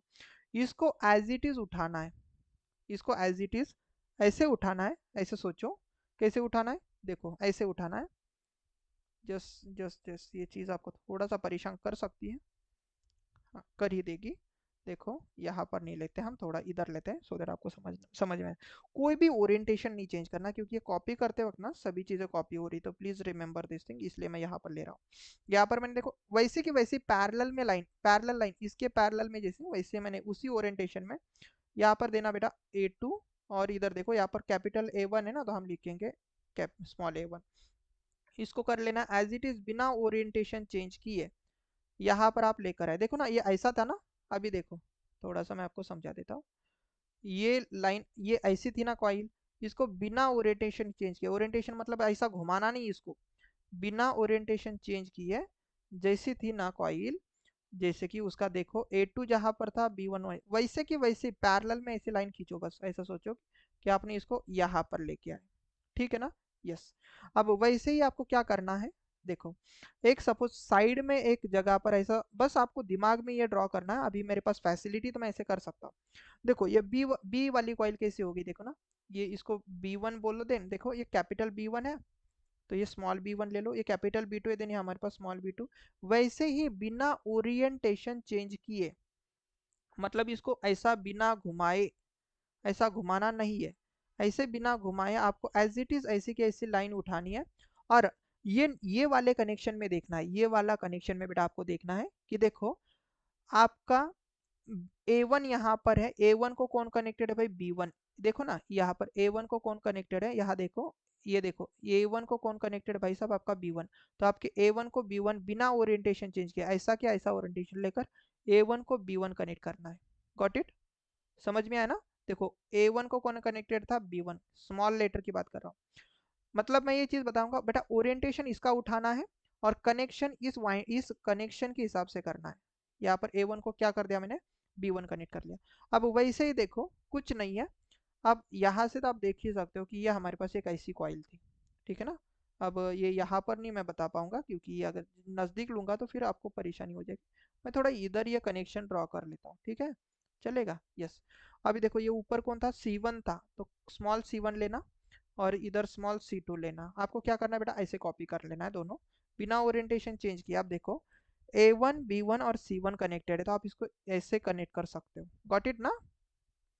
आप इसको ऐसे कनेक्ट कर सकते हो, A1 B1 एंड C1 को आप ऐसे कनेक्ट कर सकते हो। समझ में आया? A1 B1 एंड C1 को, तो हो गया A1 B1 एंड C1, है ना? यस। तो ये जो टर्मिनल थे बेसिकली, आप चाहो तो इसको ना निकालो बाहर तो भी चलेगा, A1 B1 एंड C1। तो ये बुशिंग टर्मिनल है ना, कुछ नहीं करना है, ये वेक्टर हमारे लिए रेफरेंस रहेगा। तो इसकी ये यहाँ पर इसका सेंटर पॉइंट ये रहेगा, देखना याद रखना। सेंटर पॉइंट ये रहेगा, इससे एसोसिएटेड देखिए एक सेंट्रल लाइन आपको ड्रॉ करनी है, एक सेंटर वर्टिकल लाइन ड्रॉ करनी है ना, वर्टिकल लाइन आपको ड्रॉ करनी है। तो ये एच वी को रिप्रेजेंट कर रही है ना। तो और इसका ये जो वेक्टर लाइन रहेगा ये वाला, ये कोई भी एक रेफरेंस आप देखोगे, है ना। तो आप देखो, अब अगर देखोगे तो ये अगर आप यहाँ पर एक रेफरेंस लाइन ड्रॉ करोगे, जस्ट 2 मिनट के लिए सोचना, जस्ट 2 मिनट के लिए सोचना बेटा, यहाँ पर अगर आप एक सीधा लाइन ड्रॉ कर लोगे तो ये बेसिकली एच वी को रिप्रेजेंट करेगी और इसका ये जो ओरिएंटेशन है वो एल वी को रिप्रेजेंट कर रहा है। तो आप देखो ना, आपको क्या लग रहा है, यहाँ अगर आप एक देखते हो कि एक वेक्टर इधर चला जाएगा, है ना, क्योंकि लाइन वेक्टर थोड़ा टिल्ट हुआ है ना, just like this, you can assume like this कि बेटा वेक्टर ऐसे टिल्ट हुआ है, थोड़ा सा ऐसा टिल्ट हुआ है ना। अगर ऐसा होता तो बट वेक्टर थोड़ा ऐसा टिल्ट हुआ है, प्लीज रिमेंबर, ऐसा टिल्ट हुआ है। तो आप क्या बोलोगे सर, ये 12 o'clock है ना, ये 12 o'clock ही लेना है, ये 12 o'clock। तो ये वाला वेक्टर देखो, ये वाली वाइंडिंग इस साइड में टिल्ट हुई है, मतलब हम कितना बोल सकते हैं, यहाँ पर 12 o'clock है, यहाँ पर 11 o'clock है। तो हम क्या बोल सकते हैं, क्या हुआ भाई साहब, ये एल वी वाइंडिंग है। तो एल वी ने एच वी को क्या किया, लीड किया कि लैग किया, लीड किया कि लैग किया। आप बोलोगे सर 30 डिग्री से लीड किया सर, लीड किया है ना। और कितने बजे, तो देखो ये एच वी है, ये मिनट हैंड है बेटा, ये मिनट हैंड है, और ये सपोज हमारे पास आवर हैंड है। तो आप ये कितना बोलोगे सर, 11 o'clock का समय बचा है सर अभी, अगर हम देखें तो ये बहुत इंपॉर्टेंट है बेटा, ये एल वी को रिप्रेजेंट करेगा। तो आप बोलोगे सर फिलहाल हमारे पास 11 o'clock का समय है सर, है ना, 11 o'clock का समय है सर। तो इसलिए हम क्या बोल देंगे सर, इसका जो कनेक्शन होगा वो होगा डी वाई, डी कैपिटल इसलिए क्योंकि देखो ये हाई वोल्टेज रिप्रेजेंट कर रहा था, वाई छोटू इसलिए मैं लिख रहा हूँ क्योंकि ये लो वोल्टेज को रिप्रेजेंट कर रहा था। और अभी अगर आप देखते हो तो कितने का समय मिला है सर रेफरेंस के हिसाब से, सर ये थोड़ा इधर टिल्ट हुआ है ना, देखो ना ये इधर टिल्ट हुआ है सर, ये 12 यहाँ पर था, सेकेंडरी इधर टिल्ट हुआ। तो हम क्या बोलेंगे सर, ये 11 o'clock बन चुका है ना। तो हम क्या बोलेंगे, ये कनेक्शन कौन सा रहेगा, Y D Y 11, yes, D Y 11। अगर आपने थोड़ा ध्यान दिया होगा ना, तो देखो बेटा मैंने जो सेकेंड फर्स्ट स्लाइड जो रखी थी आफ्टर द इंट्रोडक्शन, ये वही कनेक्शन था, ये वही कनेक्शन है जहाँ का मैंने स्नैपशॉट लिया हुआ है। तो इसका सही आंसर क्या होगा, D Y 11, option D is a correct one, ठीक है ना। अब ये समझाते हुए मैंने इतना समय लिया नहीं ना, ये बहुत आसान है बेटा, है ना, बहुत आसान है। चलो आपके डाउट थोड़े से और ज़्यादा क्लियर कर लेते हैं, और आपके पास ये कनेक्शन है और बताना है कि भाई साहब ये कनेक्शन किसका है। तो अब अगर आप फिर से देखोगे तो देखो ये कौन सा है बेटा, डेल, डेल्टा कनेक्शन है, ये डेल्टा है और ये स्टार है। तो इसका आंसर जो होगा आप ये तो श्योरली बता सकते हो सर, इसका आंसर डी कैपिटल होगा, क्योंकि high voltage side is delta connected, तो D capital. And second star में है तो वाई हमारे पास स्मॉल। अब देखो कि इसका आंसर तो डी वाई होगा, मतलब ये तो हो ही नहीं सकता, प्लीज रिमेंबर ये चीज़ आपको पता होनी चाहिए कि डी वाई ही होगा। बट वाई डी तो होगा ही नहीं सर, वाई वाई नहीं होगा सर, डी जीरो नहीं होगा, वाई डी हो सकता है और डी डी तो हो ही नहीं सकता, वाई वाई नहीं हो सकता, वाई डी वाई हो सकता है, अभी 1 है 6 है ये हम नहीं देखेंगे, बट वाई डी तो हो ही नहीं सकता। आगे नहीं, इसका आंसर या तो डी या तो जी, ठीक है ना। अभी अभी हमने सॉल्व किया है, तो इसलिए ना इसको थोड़ा अगेन हम देखेंगे। देखो सबसे पहले मैंने क्या बोला कि आपको पहला जो कनेक्शन है एज इट इज निकालना, पहला डेल्टा का था, तो अभी मैं जैसे आपको समझाने के लिए दे रहा हूँ। तो मैंने क्या कर लिया, यहाँ पर A2 ले लिया, देन आपको पता है कि A2 यहाँ पर है, देन यहाँ पर A1 होगा। अभी मैं थोड़ा फास्टली बता रहा हूँ, A1 यहाँ पर होगा, ठीक है ना।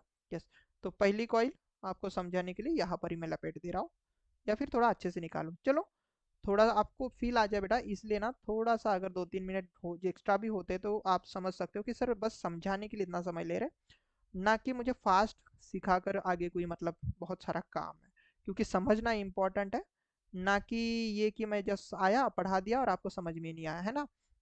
तो 2-4 मिनट इधर उधर हो जाते तो आप भी थोड़ा एडजस्ट किया करो, क्योंकि समझाते हुए समय लगता है बेटा, ठीक है ना। तो ये एक कॉइल है ना, यहाँ पर भी एक कॉइल बैठेगी, एंड यहाँ पर भी एक कॉइल बैठेगी। तो प्लीज़ रिमेंबर, देखो 3 कॉइल हो गया हमारे पास, अच्छे से निकाल लेते हैं कॉइल भी, क्योंकि इतना भी कंजूस नहीं करेंगे हम, है ना। तो 3 कॉइल है, तो ये एक कॉइल थी। अब आप देखो कि A2 देखो A2 किससे कनेक्टेड है, C1 से। मतलब हम क्या बोल सकते हैं कि A2 पॉइंट ही C1 पॉइंट है। तो अगर C1 पॉइंट है तो इसका मतलब ये A2 पॉइंट ही C1 पॉइंट है, तो ये कौन होगा फिर, C2, है ना। और A1 पॉइंट देखो, A1 पॉइंट ये हमारे पास B2 पॉइंट है ना। A1 पॉइंट ही B2 पॉइंट था, हम यहाँ पर लिखेंगे B2, है ना। और C2 पॉइंट ही क्या है, देखो ये C2 पॉइंट हमारे लिए कौन है भाई, B1 पॉइंट है। आप अगर इतने पॉइंट पता ही चले क्योंकि यहाँ पर B2 है, देन हम यहाँ पर इसको B1 भी लिख सकते थे। तो इसको आप ऐसा समझ लो कि ये तीन, ये प्राइमरी हमने कनेक्ट कर लिया। अभी देखो इसको समझाने में ना कुछ भी तो समय नहीं लगेगा, मतलब ये बनाने में कुछ भी समय नहीं लगता, एकदम फास्टली आप बना सकते हो। देन आपको देखो सेकेंड स्टार है, स्टार बनाना है भाई, स्टार बनाना है। बट स्टार बनाते वक्त अगेन याद रखना, इस वाइंडिंग का ओरिएंटेशन बिना चेंज किया हमें स्टार को कनेक्ट करना है। मतलब अगर कोई वाइंडिंग ऐसे है तो इसको ऐसा क्या ऐसा उठाकर आपको स्टार बनाना है, उसको थोड़ा बहुत भी टिल्ट नहीं करना है, ठीक है ना। तो सपोज मैं फिर से एक बार क्या करता हूँ, ए वाला ही वाइंडिंग उठाता हूँ, ठीक है ना। अब देखना बिना टिल्ट किए क्या चीज़ें होती है। तो बट याद रखना, अब हम सेकेंडरी बना रहे हैं तो इसके लिए जो लेटर यूज किए जाएंगे वो स्मॉल लेटर यूज किए जाएंगे। तो यहाँ पर A2 एंड यहाँ पर A1। अब देखो मैंने क्या किया, इसको सपोज ऐसे उठाया, देखो ना बिना टिल्ट किया, जैसे कि वैसी वाइंडिंग ए एंड बी को बिना टिल्ट के मैंने सपोज यहाँ पर लेके आया, 2 मिनट के लिए सोचो, यहाँ पर लेके आया, ठीक है। अब ध्यान से देखना, थोड़ा सा मैं इधर लेके आता हूँ नीचे, सो दैट आपको ये चीज समझ में आ जाए। अब हम क्या करते हैं, अब हम सपोज बी वाली वाइंडिंग को यहाँ पर थोड़ा सा ड्रॉ कर लेते हैं। एंड ये बी वाला वाइंडिंग का यहाँ पर पॉइंट कौन सा है, B2। अब हम स्मॉल लेटर यूज करेंगे एंड B1। इसको भी बिना टिल्ट किए आपको कनेक्ट करना है। बट कनेक्ट करते वक्त इधर ध्यान देना है कि देखो A2 को B2 एसोसिएटेड है, A2 को B2 कनेक्टेड है, A2 को B2 कनेक्टेड है। तो हमें इसको जब भी हम यहाँ से लाएंगे तो A2 को B2 कनेक्ट होना चाहिए, तो हम ऐसे ही कनेक्ट कर सकते, देखो ना बिना टिल्ट किए, इसको घुमाना नहीं है, प्लीज रिमेंबर, ऐसा इधर उधर घुमाकर नहीं कनेक्ट करना है ना। इसको बिना घुमाए इसको बस यहाँ से उठाना है और A2 को B2 कनेक्ट करना है। हो गया कनेक्ट, ठीक है जी, हो गया, है ना, यहाँ तक कनेक्ट हो गया। अब आपके पास देखो ये वाली वाइंडिंग, अब ये प्रैक्टिस से आप बहुत फास्ट कर सकते हो। ये वाली वाइंडिंग है कौन सी वाली, C वाली कॉइल, ठीक है ना। अब इसके लिए मैं थोड़ा अलग कलर देता हूँ सो देट आपको ये चीज़ समझ में आए। सपोज मैंने इसको हरा कलर दे दिया, ठीक है ना। ये वाली वाइंडिंग, यहाँ पर देखो बेटा C1 था, यहाँ पर C2 था, ठीक है ना। अब ये जो वाइंडिंग है ओरिएंटेशन, प्लीज रिमेंबर, ये जो ओरिएंटेशन है, ये जो ओरिएंटेशन देखो ऐसा के वैसा रखना है, थोड़ा सा आपको फील लाने के लिए मैं बता रहा हूँ। ऐसा के ऐसा ओरिएंटेशन लेकर देखो B2 को ही C2 कनेक्टेड है, A2 B2 C2 तीनों शॉर्ट है, तो मैं A2 B2 C2 को यहाँ पर लेके आऊँगा। Got it, A2 B2 C2 को मैं यहाँ पर लेके आया, और ये थोड़ा सा आपको फील आ जाए, मैं इसलिए क्या करता हूँ, इसको थोड़ा नीचे लेके आता हूँ, ठीक है ना। यस, अब देखो ऐसी चीज हुई। अब इसमें ना इस नोड पॉइंट के ऊपर एकदम सीधा सीधा वर्टिकल लाइन ड्रॉ करना, जिससे आप मिनट हैंड या फिर ये इसको 12 पर रखो। तो देखो अभी ये जो है ना, ये LV है, ये जो है HV है। तो अब मुझे बताओ ये 12 यहाँ पर है, तो ये किसको रिप्रेजेंट करेगा, तो ये 1 o'clock हो गया, है ना, 1 बजा है भाई। तो हम क्या बोल सकते हैं, sir this is a DY1, ये वाला इसका सही आंसर होगा। गॉट इट एवरीवन, क्या ये चीज समझ में आई आपको, है ना। अब अगर नहीं समझ में आता ना बेटा, 2-3 बार इस सेशन को देख लेना, ये रिकॉर्डेड सेशन है, इसका बहुत इस ये सेशन का बहुत ज़्यादा आपको एडवांटेज होगा, ठीक है ना। तो अभी देखो ये वर्टिकल लाइन हमेशा 12 पर लेनी है। अब आपका ये जो ट्रायंगल है ये किस तरीके से टिल्ट हुआ है, ये बस आपको देखना है। अगर ये इस दिशा देखो, ये टिल्ट अगर हम प्रीवियस केस में ऐसा टिल्ट हुआ था, देन हमने 11 लिया था, अब हमारे पास ऐसा टिल्ट है, ठीक है ना। अभी 1 की दिशा में, मतलब एंटी क्लॉकवाइज दिशा में टिल्ट है। हाँ, इसलिए हम क्या बोलेंगे, अभी 1 बजा है, ठीक है ना। समय देखो ना भाई, ऐसा हुआ अभी। प्रीवियस केस में कैसा था, ये प्रीवियस केस में था, अब हमारे पास हुआ कैसे है कि HV का देखो 12 पर, या हमारे पास मैंने क्या बोला ना कि मिनट हैंड हमेशा 12 पर होगा। ये वाली सुई आपके पास बदल जाएगी भाई, है ना, LV की सुई बदल जाएगी। तो देखो LV आपके पास बेटा यहाँ पर आ गया। Got it everyone. तो ये LV को रिप्रेजेंट कर रहा है एंड ये वाला किसको रिप्रेजेंट कर रहा है, HV को रिप्रेजेंट कर रहा है। गॉट इट, समझ में आया। यस, एक LV को रिप्रेजेंट कर रहा है, एक HV को रिप्रेजेंट कर रहा है। तो अभी हमारे पास इसका आंसर क्या रहेगा, DY1। होपफुली ये भी समझ में आ गया होगा, मतलब इसका आंसर D भी सही नहीं है ना। जो कि प्रीवियस केस में देखो हमारे पास अरे इसका आंसर क्या था, ये था, तो ये दोनों भी नहीं थे इसका आंसर, है ना। तो ये D सही था, इस केस में इसका आंसर जी सही है। अब हम और एक क्वेश्चन देख लेते हैं जिसका आंसर हम देखेंगे। अब आपको थोड़ा बहुत आइडिया आ चुका होगा कि सर बेसिकली इसको सॉल्व कैसे करते हैं। अब मुझे बताना कि बेटा यहाँ पर देखो A2 B2 C2 है, तो हम इसको क्या बोल सकते हैं, सॉरी ये तो सर C2 है, ये सॉरी C1 बोलेंगे बेटा। अगर ऊपर वाला C2 है ना, तो ये C1 होगा, ये B1 होगा, एंड देन हमारे पास ये A1 होगा। अब अगर आप देखते देखो हाई वोल्टेज आ गया ना हमारे पास डेल्टा में कनेक्टेड है, एंड सेकेंडरी वाइंडिंग हमारे पास लो वोल्टेज वाइंडिंग वाई में कनेक्टेड है, तो इसका भी आंसर क्या रहेगा। तो अगर आप देखते हो ध्यान से देखना सर, इसका भी आंसर हमारे पास डी वाई ही होगा। अब 11, अब देखो डी वाई अलग है, डी वाई अलग है, अलग है मतलब या तो सर यहाँ पर 11 बजेंगे या तो फिर हमारे पास 1 बजेगा, इसमें से ही कुछ ना कुछ होगा। बट सर कुछ मतलब ऐसा ही कुछ ना कुछ होगा। देखो अब इसका आंसर क्या होगा, तो ये तो हो ही नहीं सकता क्योंकि डी वाई चाहिए। देखो यहाँ पर भी डी वाई नहीं, यहाँ पर भी डी वाई नहीं, यहाँ पर है, यहाँ पर भी नहीं, यहाँ पर भी नहीं, यहाँ पर भी नहीं, तो इसका भी आंसर डी या तो जी में से कुछ ना कुछ होगा। देखो कनेक्शन जैसे बदलेंगे ना वैसे हम देखेंगे। फिर से हमारे पास एजेंडा वही है कि देखो पहला डेल्टा है तो हम पहले कायदे से डेल्टा बना लेते हैं, है ना।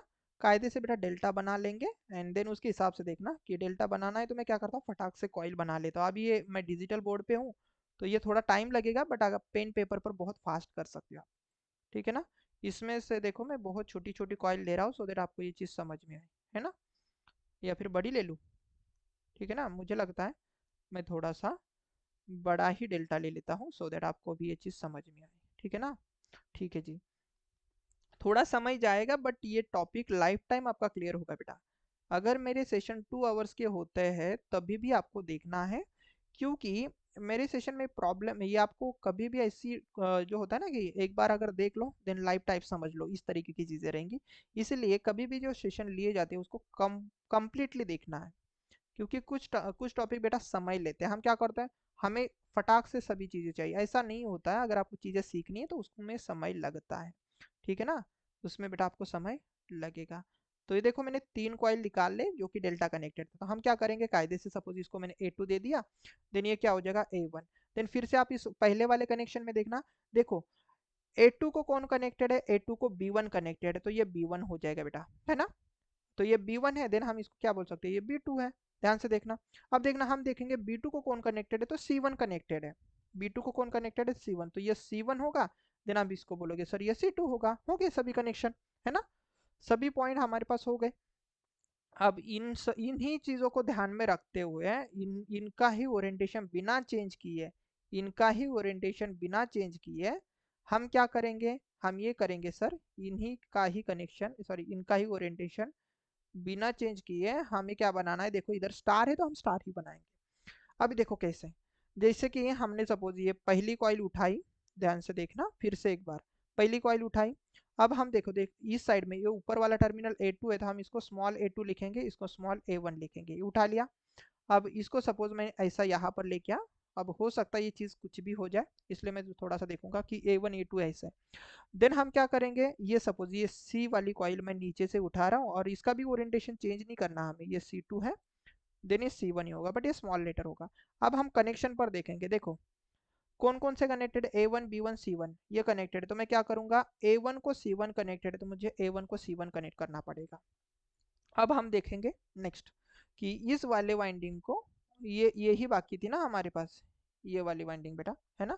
इधर कौन रहेगा, B1, एंड देन इधर रहेगा सर हमारे पास B2, कौन रहेगा B2। इन दोनों को उठाना है और इसमें कैसे कनेक्ट करना है, देखो A1 B1 C1 शॉर्ट थे तो A1 B1 C1 शॉर्ट करा लिए, गॉट इट और not, yes. A1 B1 and C1, तो इसका देखो ये B1 था।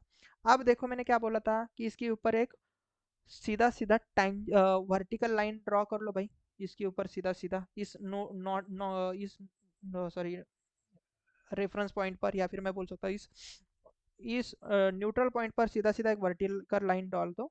यहाँ पर आपको 12 लिखना है, तो 12 के हिसाब से अगर आपके पास ये HV है तो LV कहाँ रहेगी देन, इस वाइंडिंग के हिसाब से देखना है, यहाँ पर LV रहेगी, तो आप क्या बोलोगे सर, यहाँ पर तो 11 है तो आप क्या बोलोगे, ये कौन सा कनेक्शन है, DY 11 है बेटा, तो ये भी आपके पास कनेक्शन कौन सा, ऑप्शन डी ही सही है। समझ में आया कैसे पहचानना है ना, रटना नहीं है बेटा, कैसे पहचानना है, बहुत आसान है। तो इसका आंसर डी सही है, ना कि ये भी सही नहीं है। समझ में आया, है ना। तो ये भी समझ में आ गया होगा। देन हम आगे बढ़ लेते हैं, थोड़ा सा जल्दी जल्दी सॉल्व करेंगे क्योंकि आगे भी हमें क्वेश्चन देखना है और बहुत आसान है ये। देखो अब हमें ये क्वेश्चन पहचानना है, ये क्वेश्चन कौन सा है। तो फिर से अगर आप देखते हो तो पहला हमारे पास क्या है, तो नामकरण कर लेते हैं भाई, अच्छे से दिया नहीं है। तो ये C2 है ऊपर वाला टर्मिनल, तो ये C1 होगा। B2 ऊपर है, देन हमारे पास ये बेटा B1 होगा, ये ऑलरेडी प्रोवाइड किया जाता है आपको। A2 ऊपर है, देन हम बोलेंगे सर ये A1 नीचे रहेगा, है ना। तो देखो हम उसके हिसाब से, पहला प्राइमरी डेल्टा है तो हम डेल्टा को ही ड्रॉ करेंगे। अब डेल्टा में एक बार क्रिस्टल क्लैरिटी आ जाए देन मैं स्टार में आपको चीजें समझा दूंगा, है ना। फॉलो यही करना है, कुछ अलग नहीं है। अगर समझ में आ गया होगा तो बेटा लाइक कर दो बस, है ना। एंड कमेंट करके ज़रूर बताना कि आपको सेशन कैसे लग रहे हैं, क्योंकि ये सेशन, ये सीरीज में कंटिन्यू करूंगा नहीं करूंगा ये टोटली डिपेंड रहेगा आपके कमेंट सेक्शन के ऊपर, ठीक है ना। कमेंट सेक्शन कैसा होता है, आपके कमेंट क्या है, आप क्या डिमांड करते हो और क्या चीज़ आप चाहते हो बेसिकली। अगर ये चीज़ मुझे पता चलेगी तभी तो मैं इस सेशन ले लूंगा ना, कि क्या आपको चाहिए बेसिकली। तो इसलिए कमेंट बिल्कुल करना, सेशन कैसे लगते हैं, क्या क्या चीज़ें और चाहिए तो ये बता दोगे, देन मैं वैसे सेशन आपको देता रहूंगा, ठीक है ना। यस, देखो यहाँ पर मैं फिर से ले लेता हूँ, सपोज ये A2 है, देन ये कॉइल में ले लिया, देन ये A1 हुआ, है ना। देन आप कनेक्शन पर जाओ कि A2 से एसोसिएटेड कौन है भाई, B1। तो A2 को ही मैं लिखूंगा B1। देखो ना, ये A2, ये A1 A2, क्योंकि ये पूरी एक कॉइल है। तो ये B1 मतलब हमारे पास ये दूसरी वाली B2 कॉइल रहेगी, है ना, B कॉइल, ये B2 है, ठीक है। तो B कॉइल हो गई। अब देखो कि B1 जो है वो किस, ये B1 किससे कनेक्टेड है, A2 से, सॉरी, B1 कनेक्टेड है A2 से। अब सॉरी, अरे B2 होना चाहिए, तभी मैं सोचू यार हर दोनों जगह पर B1 कैसे आ रहा है। देखो A2 किससे कनेक्टेड है, B1 से, और ये जो दूसरा रहेगा देन मैं इसको बोल सकता हूँ B2। अब B2 जो है वो C1 से एसोसिएटेड है, तो मैं क्या बोलूंगा कि ये सर C1 है। तो ये C1 है, देन हमारे पास ये C2 होगा। आप चेक कर लेना, यही सब चीज़ें आपके पास पॉसिबल होगी कि A1 C2 से एसोसिएटेड होगा, A2 B2 से एसोसिएटेड होगा, C2 C1 से एसोसिएटेड होगा। देन कुछ नहीं, बिना ओरिएंटेशन चेंज किए हमें अभी यहाँ पर कौन सा कनेक्शन है, सर ये स्टार है, तो हमें स्टार कनेक्शन बनाना है बिना ओरिएंटेशन चेंज किए, बिना कॉइल को टिल्ट किए। ये चीज समझ लो, बिना कॉइल को टिल्ट किया हमें स्टार बनाना है, जिसमें C2 B2 एंड A2 हमें क्या करने सर, शॉर्ट करने, ठीक है ना। तो हम एक कॉइल उठा लेंगे समझाने के लिए, फिर से मैं बोल रहा हूँ कि आप ना आसानी से एक यही कॉइल उठा लो, या फिर कोई भी एक कॉइल उठा लो, आपको चीज आसान रहेगी। सपोज मैं अभी ये वाली कॉइल उठाता हूँ, ये नीचे वाली, ठीक है ना। इसके पैरेलल में मैंने क्या किया कि लो वोल्टेज वाइंडिंग, थोड़ी सी बस समझाने के लिए, आपको समझाने के लिए मैंने क्या किया, यहाँ पर ड्रॉ की। तो ये C2 रहा, ये C1, क्योंकि ये नीचे वाली C कॉइल थी ना। देखो मैंने यहाँ पर लेके आया, सपोज 2 मिनट के लिए सोचो, फाइन, यहाँ पर लेके आया, ठीक है जी। अब हम क्या करेंगे, देखो एक कॉइल हम सपोज, अब सपोज मैं इसको ड्रॉ करता हूँ, ये वाली, कौन सी भी लेना चाहिए आपने, ऐसा कुछ नहीं। तो ये क्या बोलेंगे हम, ये B वाली कॉइल थी ना, तो हम इसको लेंगे B1, और हम लेंगे इसको सर B2, ठीक है ना, B1 B2 हम इसको लेंगे। अब मुझे याद रखना है कि सर मुझे C2 B2 को कनेक्ट करना है, तो मैं देखो इसको कनेक्ट करूंगा यहाँ पर, समझ में आ रहा है ना। यस, अब मैं क्या करता हूँ, ये थोड़ा बहुत ज़्यादा बाहर जा रहा है, इसलिए इन दोनों को ना थोड़ा सा इधर लेके आ रहा हूँ, ठीक है ना। यस, ताकि मैं आपको समझा सकूँ। तो हमने क्या देखा, A2 B2 C2 and B2 को यहाँ पर कनेक्ट किया, जो कि अभी हमने देखा, C2 एंड कॉमा B2 यहाँ पर आया, ठीक है ना। इधर से ये C2, ये C1 था, तो ये C2 एंड ये B2। अब हम क्या करेंगे, देखो ये वाली कॉइल थी सर हमारे पास इस प्रकार से, तो let me use the different colour so that आपको ये चीज़ समझ में आए। ये A वाली कॉइल हम यहाँ से उठा रहे, ऐसे टिल्ट की हुई, यहाँ पर हम बोलेंगे A2 था ना कैपिटल, तो हम इसको लिखेंगे स्मॉल A2, और ये स्मॉल A1। बिना टिल्ट किए हुए इस कॉइल को लेंगे, और किसको कनेक्ट करना है मुझे, अब ये यहाँ पर नहीं लूंगा क्योंकि ये पूरा सेलेक्ट हो रहा है, तो मैं क्या करता हूँ थोड़ा दूरी पर इसको लिखता हूँ, सो दैट आपको समझ में आ जाए। ये देखो ये कॉइल हमारी ऐसी थी, 2 मिनट के लिए सोचो बस, यहाँ पर A2 था, यहाँ पर A1, है ना। बिना टिल्ट किए मुझे ये चीज़ें कॉपी करनी है और A2 B2 C2 को यहाँ पर कनेक्ट करना है। गॉट इट, समझ में आया। तो हम क्या बोलेंगे, सर ये B2 था, देन ये B2 और ये A2 हुआ कि नहीं। अब हम क्या करेंगे बेटा, यहाँ पर एक वर्टिकल लाइन ड्रॉ कर दो बस, यहाँ पर एक सीधा वर्टिकल लाइन, और यहाँ पर 12 लिखो। देखो आप 1 पर जाकर पहुंचे, तो आप क्या कहें सर आपके पास वाई है। देखो पहला कनेक्शन डेल्टा जो कि हाई वोल्टेज था तो delta capital, second connection star तो वाई छोटू, बजे कितने 1, तो आप बोलोगे sir D Y 1। Got it, है ना। अब ये सेशन जो है ना भले ही 2 घंटे का क्यों ना हो बेटा, बट अगर आपके एग्जाम में आता है तो बहुत सारे लोग ऐसे टॉपिक को स्किप कर देते हैं। इससे होता है ना कि आप बूस्ट अप कर सकते हो कि अगर आपने ये क्वेश्चन सॉल्व कर लिया, अगर ये चीज समझ में आ गई ना, तो आप ना उस इंसान से आगे रहते हो जो आपके कॉम्पिटिटर है। हम क्या करते हैं, नहीं सर 2 घंटा क्यों हम पढ़े सर इसको, है ना। बट मैं बोलता बेटा एक बार सीख लो, क्योंकि ये कभी भी आ सकता है, किसी भी एग्जाम में आ सकता है। अगर आ गया दिन आपके ना मैं बोलूंगा कि हक के मार से ही है ना, आप इसको छोड़ नहीं सकते। आप बोलोगे सर ये चीज़ आनी चाहिए, आप दुआ करोगे भगवान से कि हमारे एग्जाम में ये टॉपिक आ जाए ताकि हम आसानी से मार्क्स गेन कर सके। तो इसका जो आंसर है फिलहाल option number G is the correct one, है ना। Yes, Y D 1। तो ये भी नहीं होगा, ये भी नहीं होगा, ये भी नहीं होगा, ये भी नहीं, ये भी नहीं, ये भी नहीं और ये भी नहीं, तो G is the correct one. Hopefully समझ में आ गया होगा। देन हम देखेंगे बेटा ये वाला क्वेश्चन, है ना। ये वाला हम क्वेश्चन देख लेते हैं। अब इसमें भी देखो कि ये कनेक्शन कैसा है, तो देखो ये डेल्टा है और ये भी डेल्टा है। अब देखो दोनों के दोनों डेल्टा कनेक्शन है, दोनों के दोनों डेल्टा कनेक्शन है। तो फिर से हम क्या करेंगे, प्राइमरी उठाओ भाई, प्राइमरी को जैसा कनेक्शन है वैसा आप रैंडम कोई भी कनेक्शन करो, ठीक है ना। तो मैं क्या करूंगा, फिर से सपोज मैंने इसको A2 ले लिया तो ये A1 होगा। खुद सोचो ना, उससे पहले मैं क्या कर लेता हूँ, इसको थोड़ा प्रॉपर एक डेल्टा बना लेते हैं। देन हम डेल्टा वाइंडिंग बना लेंगे, क्योंकि जब तक कॉइल नहीं रहेंगे तब तक आपको ना फीलिंग नहीं आएगी। अदरवाइज अगर मुझे खुद के लिए करना रहे तो मैं कॉइल नहीं बनाता, मैं सीधा सीधा लाइन खींचता हूँ, ठीक है ना। अब ये सब चीज़ें जो है ना वो एक्सपर्टीज के हिसाब से, हाँ मतलब डे बाय डेज आप समझ सकते हो, ठीक है। तो यहाँ पर एक कॉइल बना ली, यहाँ पर डेल्टा में मैंने कनेक्शन कर लिया, ठीक है। अब ये कनेक्शन जो आप करोगे ना उसका, इसका ये जो क्रॉस वेरिफिकेशन है वो बहुत इंपॉर्टेंट है। कि आप सपोज यहाँ पर आप A2 लेते हो, देन आप इसको बोलोगे A1, देन आप चेक कर लेना कि A1 या तो A2 में से दूसरा पॉइंट कौन सा कनेक्टेड। देखो A2 से एसोसिएटेड है आपके पास C1, मतलब पूरी कॉइल एक ही थी, है ना। तो ये कॉइल फिर सी की रही होंगी, तो आप क्या बोल सकते हो सर ये C1 रहा होगा। देन अगर ये C1 है तो ये C2 रहा होगा। गॉट इट ना, समझ में आ रहा है। यस। अब देखो C2 से एसोसिएटेड कौन है सर, B1। C2 से एसोसिएटेड कौन है, B1, तो C2 की जगह पर हम B1 भी लिख सकते हैं। अगर B1 यहाँ पर, फिर हम इसको B2 लिख सकते हैं। गॉट इट, बहुत आसान है ना, बहुत ज़्यादा आसान है। अब देखो बेटा ये जो चीज़ है, ये ये ऐसा कनेक्शन है, आप देख सकते हो। ऐसी नीड नहीं है जैसा आपको समझा रहा हूँ। अब इसको क्रॉस चेक कर लेना एक बार, ताकि आप गलती ना कर लो, है ना। क्या C2 से B1 कनेक्टेड है, देखो C2 से B1 कनेक्टेड है। क्या आपके पास A1 A2 and C1 connected है, क्या आपके पास A2 एंड C1 कनेक्टेड है, बिल्कुल कनेक्टेड है ना।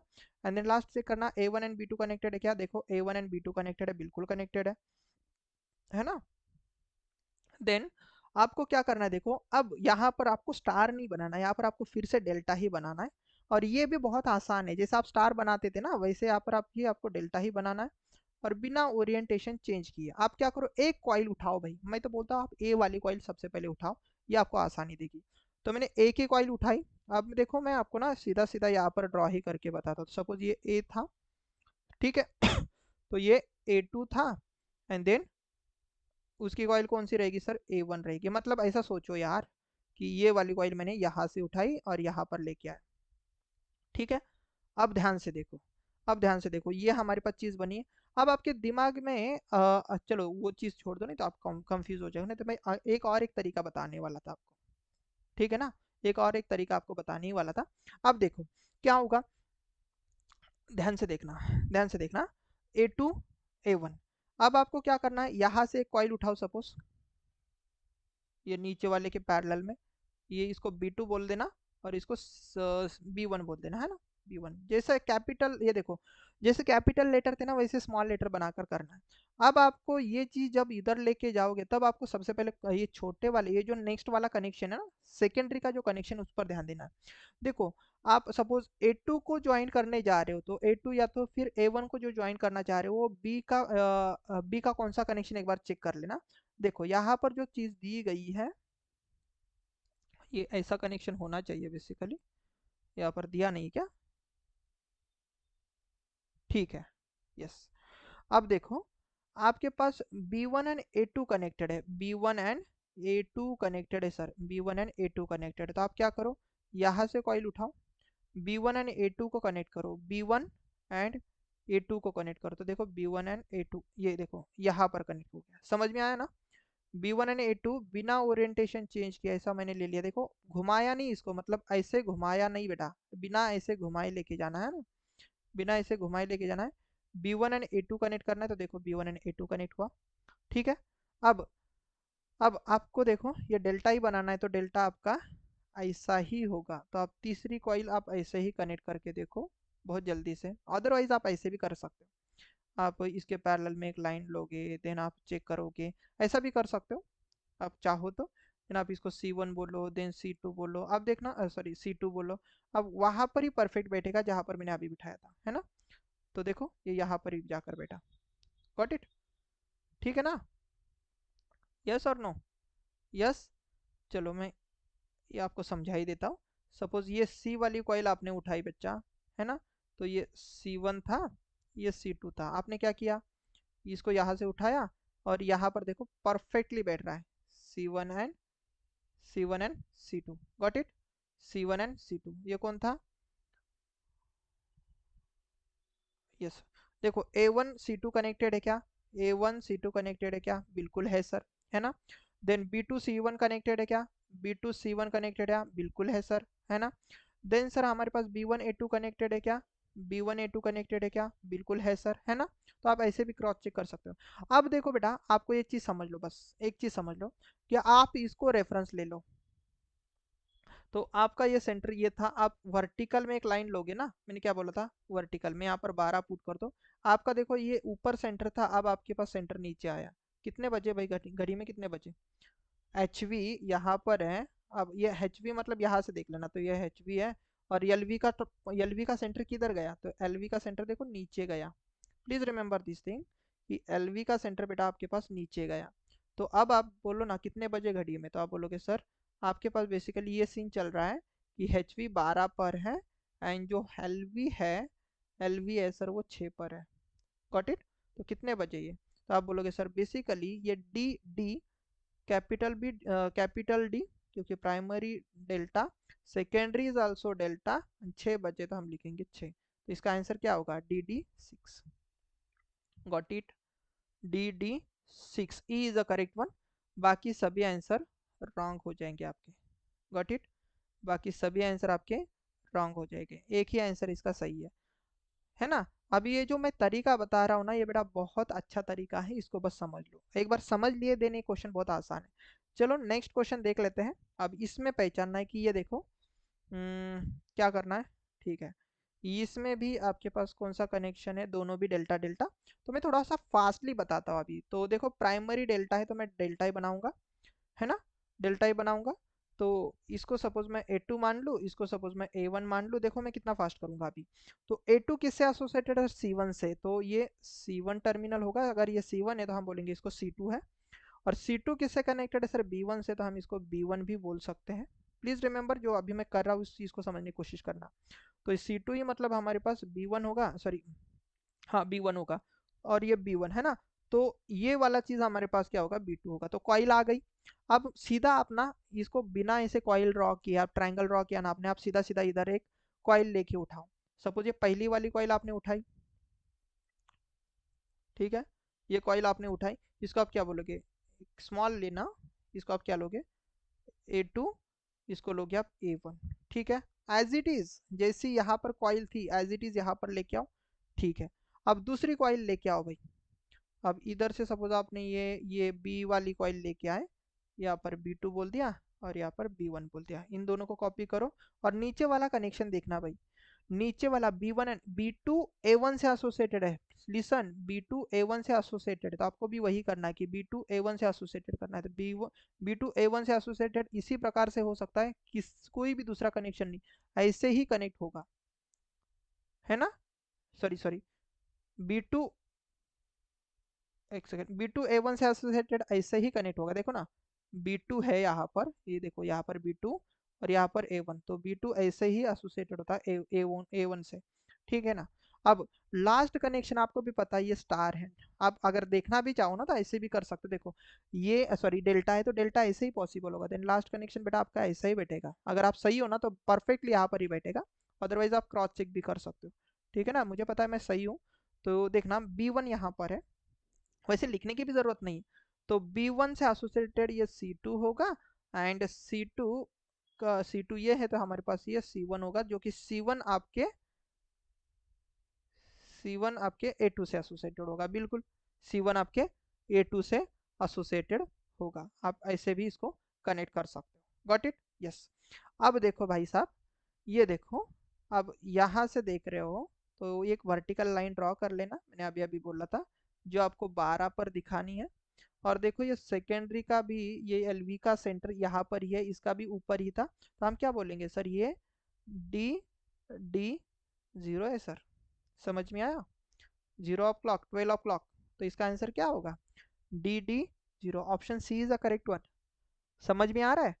मैं सभी कनेक्शन लेके चल रहा हूँ बेटा, सभी के सभी कनेक्शन में आपको समझा रहा हूँ, ताकि आपको ना कोई भी दिक्कत ना हो, सर मेरा ये कनेक्शन नहीं समझ में आ रहा, सर वो नहीं आया तो ऐसा हुआ वैसा हुआ, तो कोई भी चीज़ आप ना मिस ना करो, इसलिए मैं सभी कनेक्शन एक ही इसमें दे रहा हूँ। ठीक है ना, तो होपफुली ये भी समझ में आ गया होगा।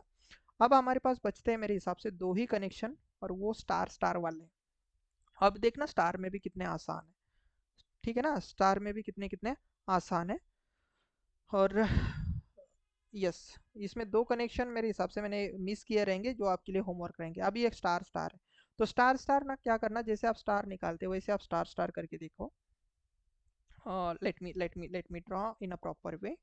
सपोज ये ए कॉइल है, इसको मैं A2 बोलता हूँ, तो ये क्या होगा बेटा, A1। ठीक है ना, ठीक है। देखो A1 B1 C1 अगर हमारे पास शॉर्ट है, तो ये सपोज मैं B मान लेता हूँ, 2 मिनट के लिए सोचो। तो ये B1 होगा, तो आप इसको क्या बोलोगे, B2, है ना। देन अगर मैं स्टार बना रहा हूँ तो ध्यान से देखना, स्टार बना रहा हूँ तो यहाँ पर मैं लूँगा C1, और ये मेरे पास रहेगा C2। ठीक है ना, अब बस ध्यान देना कि मेरी हैंडराइटिंग अभी अच्छे से नहीं आ रही है, बट आप समझने की कोशिश करो।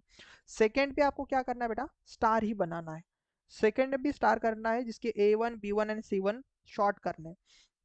बट हम क्या करेंगे, इसके पैरेलल में एक लाइन खींचेंगे, मैंने अभी अभी बोला, इसके पैरेलल में एक लाइन खींचना, इसको आप A2 बोल दो, इसको आप A1 बोल दो। किसके पैरेलल में, जो भी लाइन रहेगी उसके। देन इधर थोड़ा सा साइड में लेके जाओ। यस, ठीक है। देन इसके भी पैरेलल में एक लाइन खींचना, जिसका आप कॉइल लेना चाहते हो, तो ये हमारे पास होगा B2, ये हमारे पास होगा B1। तो इसको भी ऐसा सपोज कॉपी करके बिना ओरिएंटेशन चेंज किए A1 को B1 कनेक्ट करना है ना। एंड लास्ट में हमें क्या करना है, इसका भी वही चीज, इसका भी वही हाल करना है भाई साहब। ये C1 और ये C2, इसको भी आपको उसी प्रकार से, एक सेकेंड, इसको भी आपको उसी प्रकार से कनेक्ट करना है, लाइक दिस। ठीक है, तो आप क्या बोलोगे, आप इसको ये बोलोगे कि sir this is your B1, this is your C1। तो अब देखो भाई साहब, कि अगर आप यहाँ पर वेक्टर ड्रॉ करते हो, तो देखो ये अगर लाइन ड्रॉ करते हो तो थोड़ा सोचो ना, खुद ही सोचो। सर ये सेम ही स्टार स्टार बने सर, तो इसका 12 भी इधर ही होगा, और सर इसका मिनट हैंड भी इधर ही होगा, और आवर हैंड भी इधर ही होगा, तो हम क्या बोलेंगे सर 12 बजे, सिंपली, है ना। 12 o'clock, तो हम इसको क्या बोल सकते हो सर, कैपिटल वाई, बिकॉज ये डेल्टा वाइंडिंग नहीं बेटा।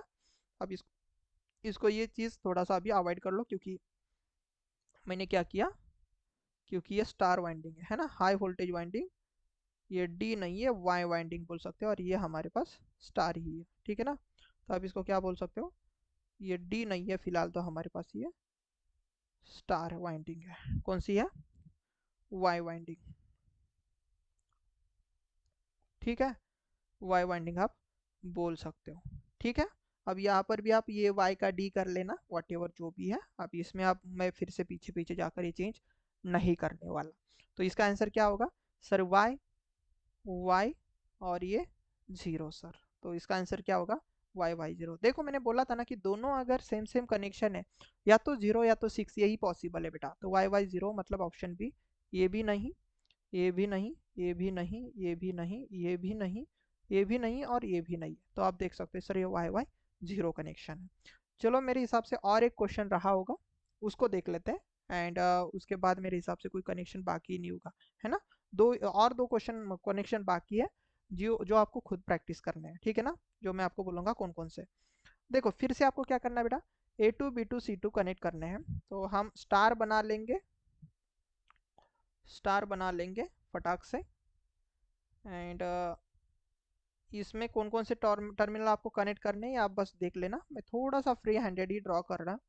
तो ये देखो, ये सपोज ये मेरे पास A1 है, देन A2 ले लिया, A2 को ही मुझे B2 कनेक्ट करना है और C2 कनेक्ट करना है, तो ये कौन होगा B1 और ये कौन होगा बेटा C1। ठीक है, समझ में आ गया। अब दूसरे इसमें देखना आपको कैसा स्टार बनाना है, A1 B1 C1 कनेक्ट करना है, बट ऐसे कनेक्ट करने हैं कि ये वाइंडिंग एज इट इज उठानी बेटा, ओरिएंटेशन बिना चेंज किए। यहाँ पर A1 करना है, यहाँ पर A2 करना है, सॉरी कौन करना है भाई साहब, A2 करना है। अब एज इट इज ये कॉइल, ये ऐसी के ऐसी उठाकर सपोज यहाँ पर लेके जाओ, ओरिएंटेशन चेंज नहीं करना है, प्लीज रिमेंबर, ओरिएंटेशन बेटा चेंज नहीं करना है। तो हमें बेसिकली ये सभी पॉइंट A1 B2 C2 यहाँ पर ज्वाइन करने हैं, तो ये हमारा सेंटर ऑफ पॉइंट है जहाँ पर हमें सभी चीज़ें कनेक्ट करनी है। अब दूसरी कॉइल सपोज मैंने उठा ली लाइक दिस, जैसा आपको समझाने के लिए मैं लिख रहा हूँ, तो ये B2 और ये B1, आपको क्या करना है कनेक्ट, सर हमें 1 1 वाले टर्मिनल ज्वाइन करने। तो देखो बेटा ऐसे ही पॉसिबल, देखो ना ये ऐसा लेकर ऐसे ही पॉसिबल है ना, थोड़ा सोचो, ऐसे ही पॉसिबल है कि नहीं है, ऐसे ही पॉसिबल है ना। यस। अब हमें क्या करना है, देखो ये सी वाला, अब स्टार आप समझ भी चुके हो सर, सी वाली वाइंडिंग का ओरिएंटेशन कुछ इस तरीके से C1 C2, हम क्या करेंगे, इसको ऐसा ज्वाइन करके यहाँ पर ज्वाइन करेंगे, गॉट इट ना। यस। तो हम क्या बोलेंगे, सर ये A1 है, ये C1 है। अब देखो, अब ध्यान से देखना बेटा, 12 यहाँ पर बजेंगे, तो मैंने बोला ना कि वर्टिकल पॉइंट, तो एक वर्टिकल लाइन ड्रॉ कर लो बस, बाकी कुछ नहीं। तो वर्टिकल लाइन इधर क्या है, ये HV को रिप्रेजेंट करेगा 12 ओ क्लॉक, और ये देखो अभी ये नीचे जा रहा है भाई साहब, आवर्स का हैंड, तो हम क्या बोलेंगे, तो हम ये बोलेंगे सर इधर हमारे पास 12 ओ क्लॉक, और जो नीचे जाएगा हम बोलेंगे 6 ओ क्लॉक, तो हम क्या बोलेंगे, sir this is a Y6 connection, got it. ये हमारे पास बेटा Y6 कनेक्शन है, तो हम क्या बोलेंगे, Y6 कहाँ पर है भाई, Y6 ऑप्शन F में, देखो Y6 F में हमारे पास इसका आंसर। ठीक है, A भी नहीं हो सकता, B भी नहीं, C भी नहीं, D भी नहीं, E भी नहीं, G भी नहीं, एंड आपके पास H भी नहीं। तो इतने तो ऑप्शन होते भी नहीं एग्जाम में, बट फिर भी मैंने सभी ऑप्शन रखे ताकि आपको ना थोड़ा सोच सकूं। ठीक है, तो इसको अगर मैं घड़ी में दिखाना चाहूँ तो ये बेटा ऐसा कनेक्शन है, ठीक है ना, ऐसा कनेक्शन है, अगर आप देखना चाहो तो लाइक दिस, कैसे, लाइक दिस, ठीक है। यस।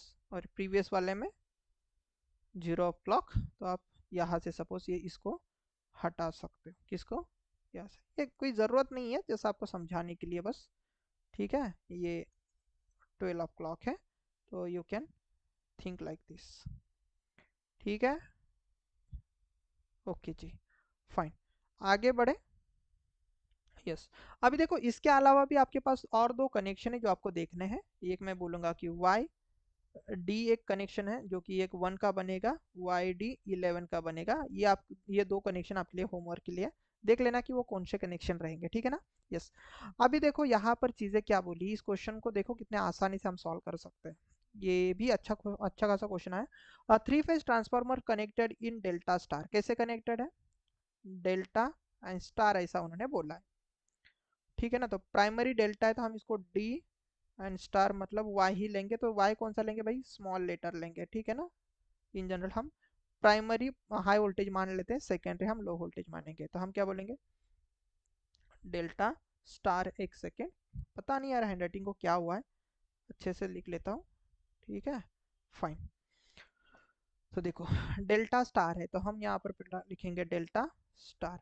अब बंदा ये बोल रहा है कि इट्स लाइन वोल्टेज, उसके लाइन वोल्टेज फेजर जो है ना, लो वोल्टेज वाइंडिंग लीड कर रही है किसको, किसने से, +30 डिग्री से।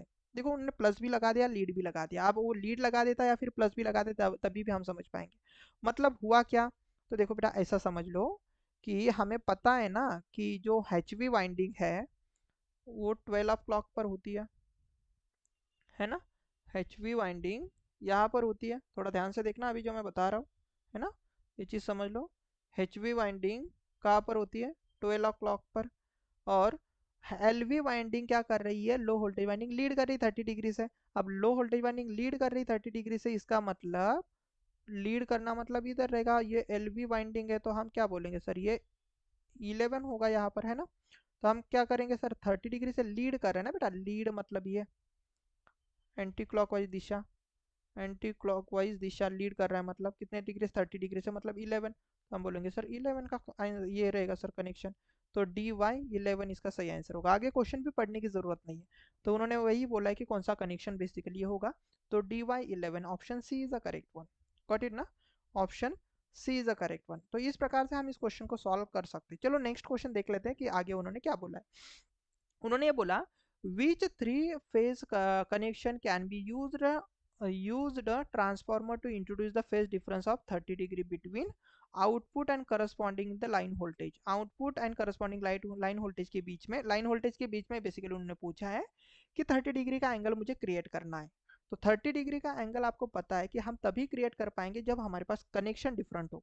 कनेक्शन डिफरेंट हो मतलब देखो, जब डी डी होता है तब हमारे पास 0 या तो डी D6 ये कनेक्शन पॉसिबल है ना, है ना। और जब हमारे पास y y0 ये पॉसिबल होता है, क्यों, अदरवाइज हमारे पास ये चीज होती है कि y6 ये पॉसिबल होता है। अब 30 डिग्री लीड या तो लाग, यहाँ पर कुछ भी चीज बताई नहीं, तो आप ऐसे कर सकते हो कि सर एक चीज हम स्टार में रखेंगे, दूसरी चीज हम डेल्टा में रखेंगे, तो इट मे बी 11, सॉरी 1 हो सकता है। या तो हमारे पास ऐसा भी हो सकता है सर कि प्राइमरी स्टार है, सेकेंडरी डेल्टा है, देन यहाँ पर 11 o'clock का भी समय हो सकता है। 30 डिग्री यहाँ पर भी पॉसिबल है ना। और चौथे केस में हमारे पास ऐसा भी होगा, ये एक डेल्टा में रखो एक स्टार में रखो, तब हम 11 भी बजा सकते, 1 भी बजा सकते हैं, या फिर पहला डेल्टा दूसरा स्टार, तब हम 11 भी बजा सकते हैं। तो इन दोनों के केस में जो फेज डिफरेंस एंगल है वो 30 डिग्री लीड या तो लैग है, या तो प्लस या तो माइनस। अब यहाँ पर उन्होंने लीड लैग कहीं पर भी बात नहीं की, तो हम इसमें से कोई भी एक कनेक्शन ले सकते हैं अगर मुझे 30 डिग्री का डिफरेंस चाहिए, है ना। उन्होंने स्पेसिफाई किया रहता कि +30 डिग्री या फिर -30 डिग्री, मतलब लीड या तो लैग, देन हमें पर्टिकुलर इसमें से भी सेलेक्ट करना पड़ता। बट इसके हिसाब से ये एक आंसर हो सकता है, 1 2 3 इन चारों में से कोई भी अगर एक ऑप्शन है तो वो हम टिक कर सकते हैं। बट ये हम कभी टिक नहीं करेंगे। देखो स्टार डेल्टा इस हिसाब से, मेरे हिसाब से तो सही आंसर है। डेल्टा डेल्टा में यहाँ पर तो फेज एंगल या तो 0 डिग्री या तो 180 डिग्री होता है बेटा, है ना, डेल्टा डेल्टा में। वैसे स्टार स्टार में और स्टार जिगजैग में भी नहीं। तो इसका सही आंसर जो होगा ऑप्शन ए ही सही होगा, ठीक है ना। यस। और ये याद रखना, ये जिगजैग वाला कनेक्शन, ये जो होता है ना, ये भी एक होता है, ये आपके एग्जाम में ना आने के ही बराबर है। अब कोई बोलेगा सर आपको आता नहीं, कर क्या पढ़ाते नहीं, नहीं नहीं बेटा ऐसा कुछ नहीं, ये भी चीज आती है।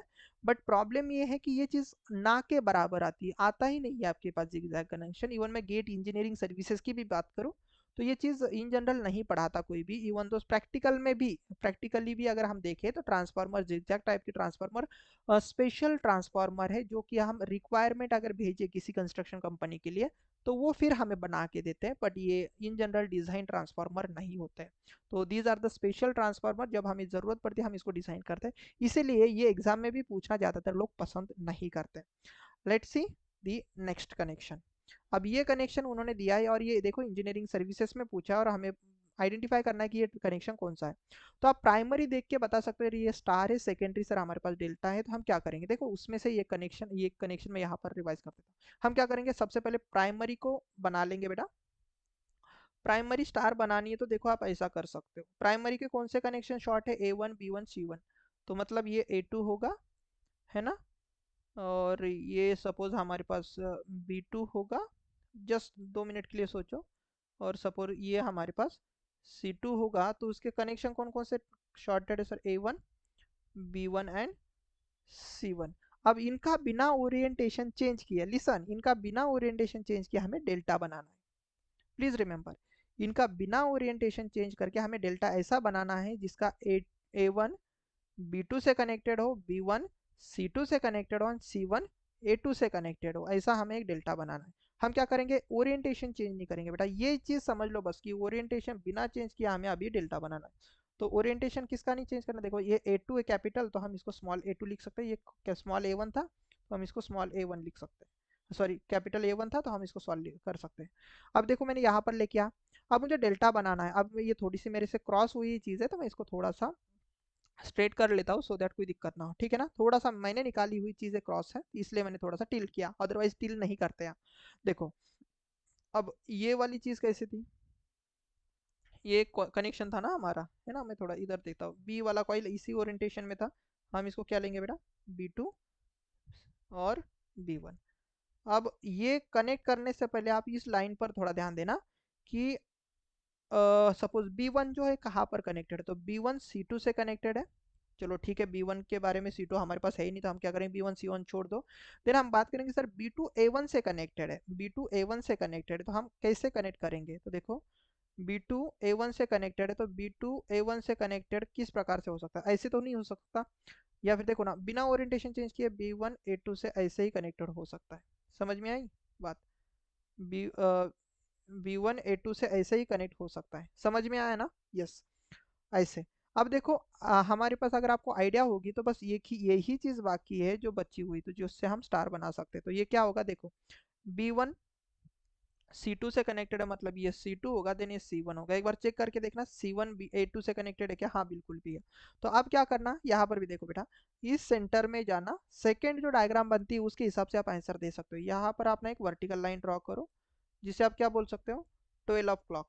अब देखो इसका ये एंगल किधर टिल्ट हुआ है, इधर टिल्ट हुआ है, ये वाला पॉइंट इधर टिल्ट हुआ है, तो हम क्या बोलेंगे 1 ऑफ क्लॉक। तो आप क्या बोलोगे सर, ये star, primary star, secondary delta जो कि लो वोल्टेज बता रहे, और सर 1 ऑफ क्लॉक। तो आप क्या बोलोगे इसका answer, DYD1, YD1, option D is the correct one. Got it everyone, option D is the correct one. चलो आगे बढ़ लेते हैं, नेक्स्ट क्वेश्चन क्या पूछा है ये देख लेते हैं। ये भी बढ़िया क्वेश्चन है गुरु। इन अ context of the three phase transformer what is the phase angle difference between phase voltages। देखो यहाँ पर गलती कर दी बेटा, फेज वोल्टेजेस नहीं होना चाहिए, फेज वोल्टेजेस में एंगल 0 डिग्री होता है, लाइन वोल्टेजेस लिखना सही है। ये जिस भी एग्जाम में क्वेश्चन फ्रेम किया है, जो भी है यूपी RUN जो भी कोई एग्जाम है, तो यहाँ पर इन्होंने गलती कर ली कि ये जो फेज एंगल होता है ये फेज वोल्टेजेस में नहीं होता बेटा, ये होता है लाइन वोल्टेजेस में। तो एक्चुअल में यहाँ पर जो लिखना चाहिए वो लिखना चाहिए लाइन वोल्टेजेस, ये एकदम टेक्निकली सही है। Got it, technically line voltage बोलना बिल्कुल सही है, फेज नहीं। तो आप क्या बोलोगे, यहाँ पर लाइन लिखना चाहिए। क्या पता हैंड राइटिंग बहुत गंदी आ रही है, बट ठीक है, होप सो आप ये चीज़ समझ लोगे, ठीक है ना। तो उन्होंने बोला कि आगे क्या बोला, phase angle, phase angle between the phase line voltages in a primary and secondary side if the primary side is connected in star and secondary side is connected in delta। मतलब उन्होंने क्या बोला, प्राइमरी स्टार में है and secondary delta में। तो आपको पता है कि प्राइमरी स्टार में एंड डेल्टा में तो दो ही चीज़ें पॉसिबल है, दो ही चीज़ें पॉसिबल है। और ये चीज़ आपके पास क्या होगी, देखो कि इसके दो चीज़ें पॉसिबल है कि आपके पास YD11 या तो आपके पास YD1, यही चीज़ पॉसिबल है ना। तो यहाँ अगर हम बोले तो हमारे पास चीज़ें क्या होंगी सर, +11 मतलब प्लस डिग्री लीड करेगा, और या तो हम बोलेंगे सर यहाँ पर लैग करेगा, ठीक है ना। प्लस मतलब लीड, 11 मतलब क्या करेगा सर, लीड करेगा, है ना। 11 मतलब यहाँ पर हम बोल सकते हैं लीड करेगा सर, डेल्टा लीड करेगा स्टार को, यहाँ पर हम बोलेंगे डेल्टा लैग करेगा स्टार को, ठीक है ना। प्लस माइनस हम लिख सकते हैं, ठीक है ना। तो देखो 30 डिग्री हमारे पास एक ही जगह पर है, option C is the correct one. इसके अलावा कहीं पर भी 30 डिग्री नहीं दिख रहा, तो +-30 हम लिख सकते हैं, option C is the correct one. Got it everyone, got it ना। क्योंकि 130, 145, 113 ये भी नहीं होता, तो +-30 डिग्री हम लिख सकते हैं, तो option C is the correct one. तो हम आगे बढ़ लेते हैं, नेक्स्ट क्वेश्चन। ये क्वेश्चन सबसे बेहतरीन क्वेश्चन है, क्योंकि इस क्वेश्चन का आंसर बहुत सारे बुक्स में भी और टीचर लोग भी इसका आंसर गलत देते हैं। अब देखो ये इंपॉर्टेंट क्वेश्चन इसलिए है क्योंकि इसमें ना गलती क्या होती है और लोग क्या मतलब किस तरीके से देखते हैं। देखो, in a three phase transformer if the primary side is connected in star and secondary side is connected in delta, secondary delta में, तो what is the angle between the phase voltage in two cases. Again उन्होंने phase voltage बोला है, तो actual में यहाँ पर क्या होना चाहिए था, मैंने अभी अभी बोला फेज वोल्टेजेस के बीच में कभी भी हम ये एंगल नहीं देखते बेटा, ये हम देखते लाइन के हिसाब से। तो यहाँ पर लाइन वोल्टेजेस लिखना सही है, ठीक है। वट एवर जो भी है हम इसको लाइन करेक्ट करके मानेंगे। तो पहले तो देख लेते कि पहला कनेक्शन कौन सा है, स्टार, एंड सेकेंडरी कौन सा है भाई, डेल्टा। तो स्टार एंड डेल्टा यही पॉसिबल है ना, स्टार एंड डेल्टा। ठीक है ना, प्राइमरी उन्होंने बोला है कि स्टार है, सेकेंडरी उन्होंने बोला है कि डेल्टा है। अब इसके दो तीन चीजें पॉसिबल है, देखो इसके दो तीन चीजें पॉसिबल है कि वाई डी वन हो सकता है, जिसमें अगर आप देखोगे तो वाई डी वन, तो ये कौन सी वाइंडिंग है भाई, लो वोल्टेज, और ये हम मानेंगे सपोज ये हाई वोल्टेज। प्लीज रिमेंबर ये जो आंसर आ रहा है ना, ये जो मैं सॉल्व कर रहा हूँ ये बहुत इंपॉर्टेंट है, हाई वोल्टेज वन।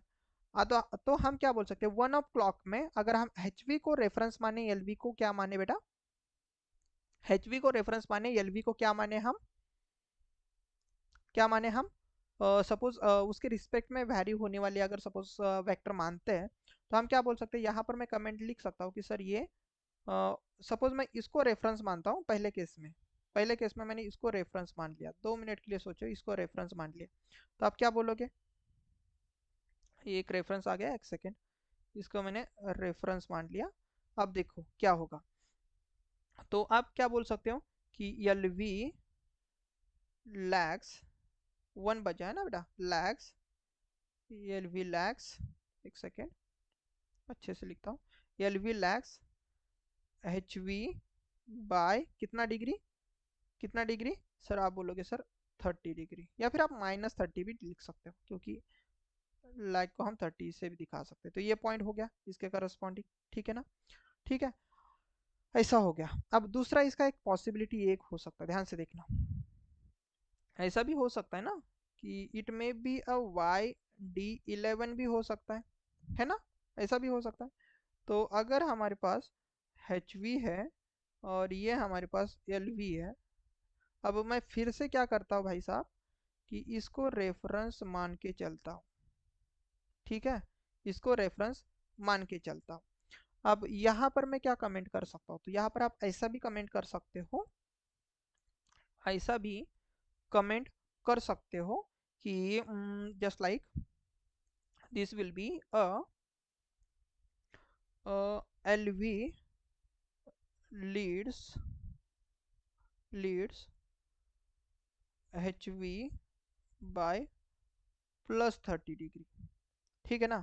बट ये जो एल वी है वो क्या है, एल वी क्या है इस केस में, ये डेल्टा है भाई, ऐसा सोचो, ये डेल्टा है और ये स्टार है,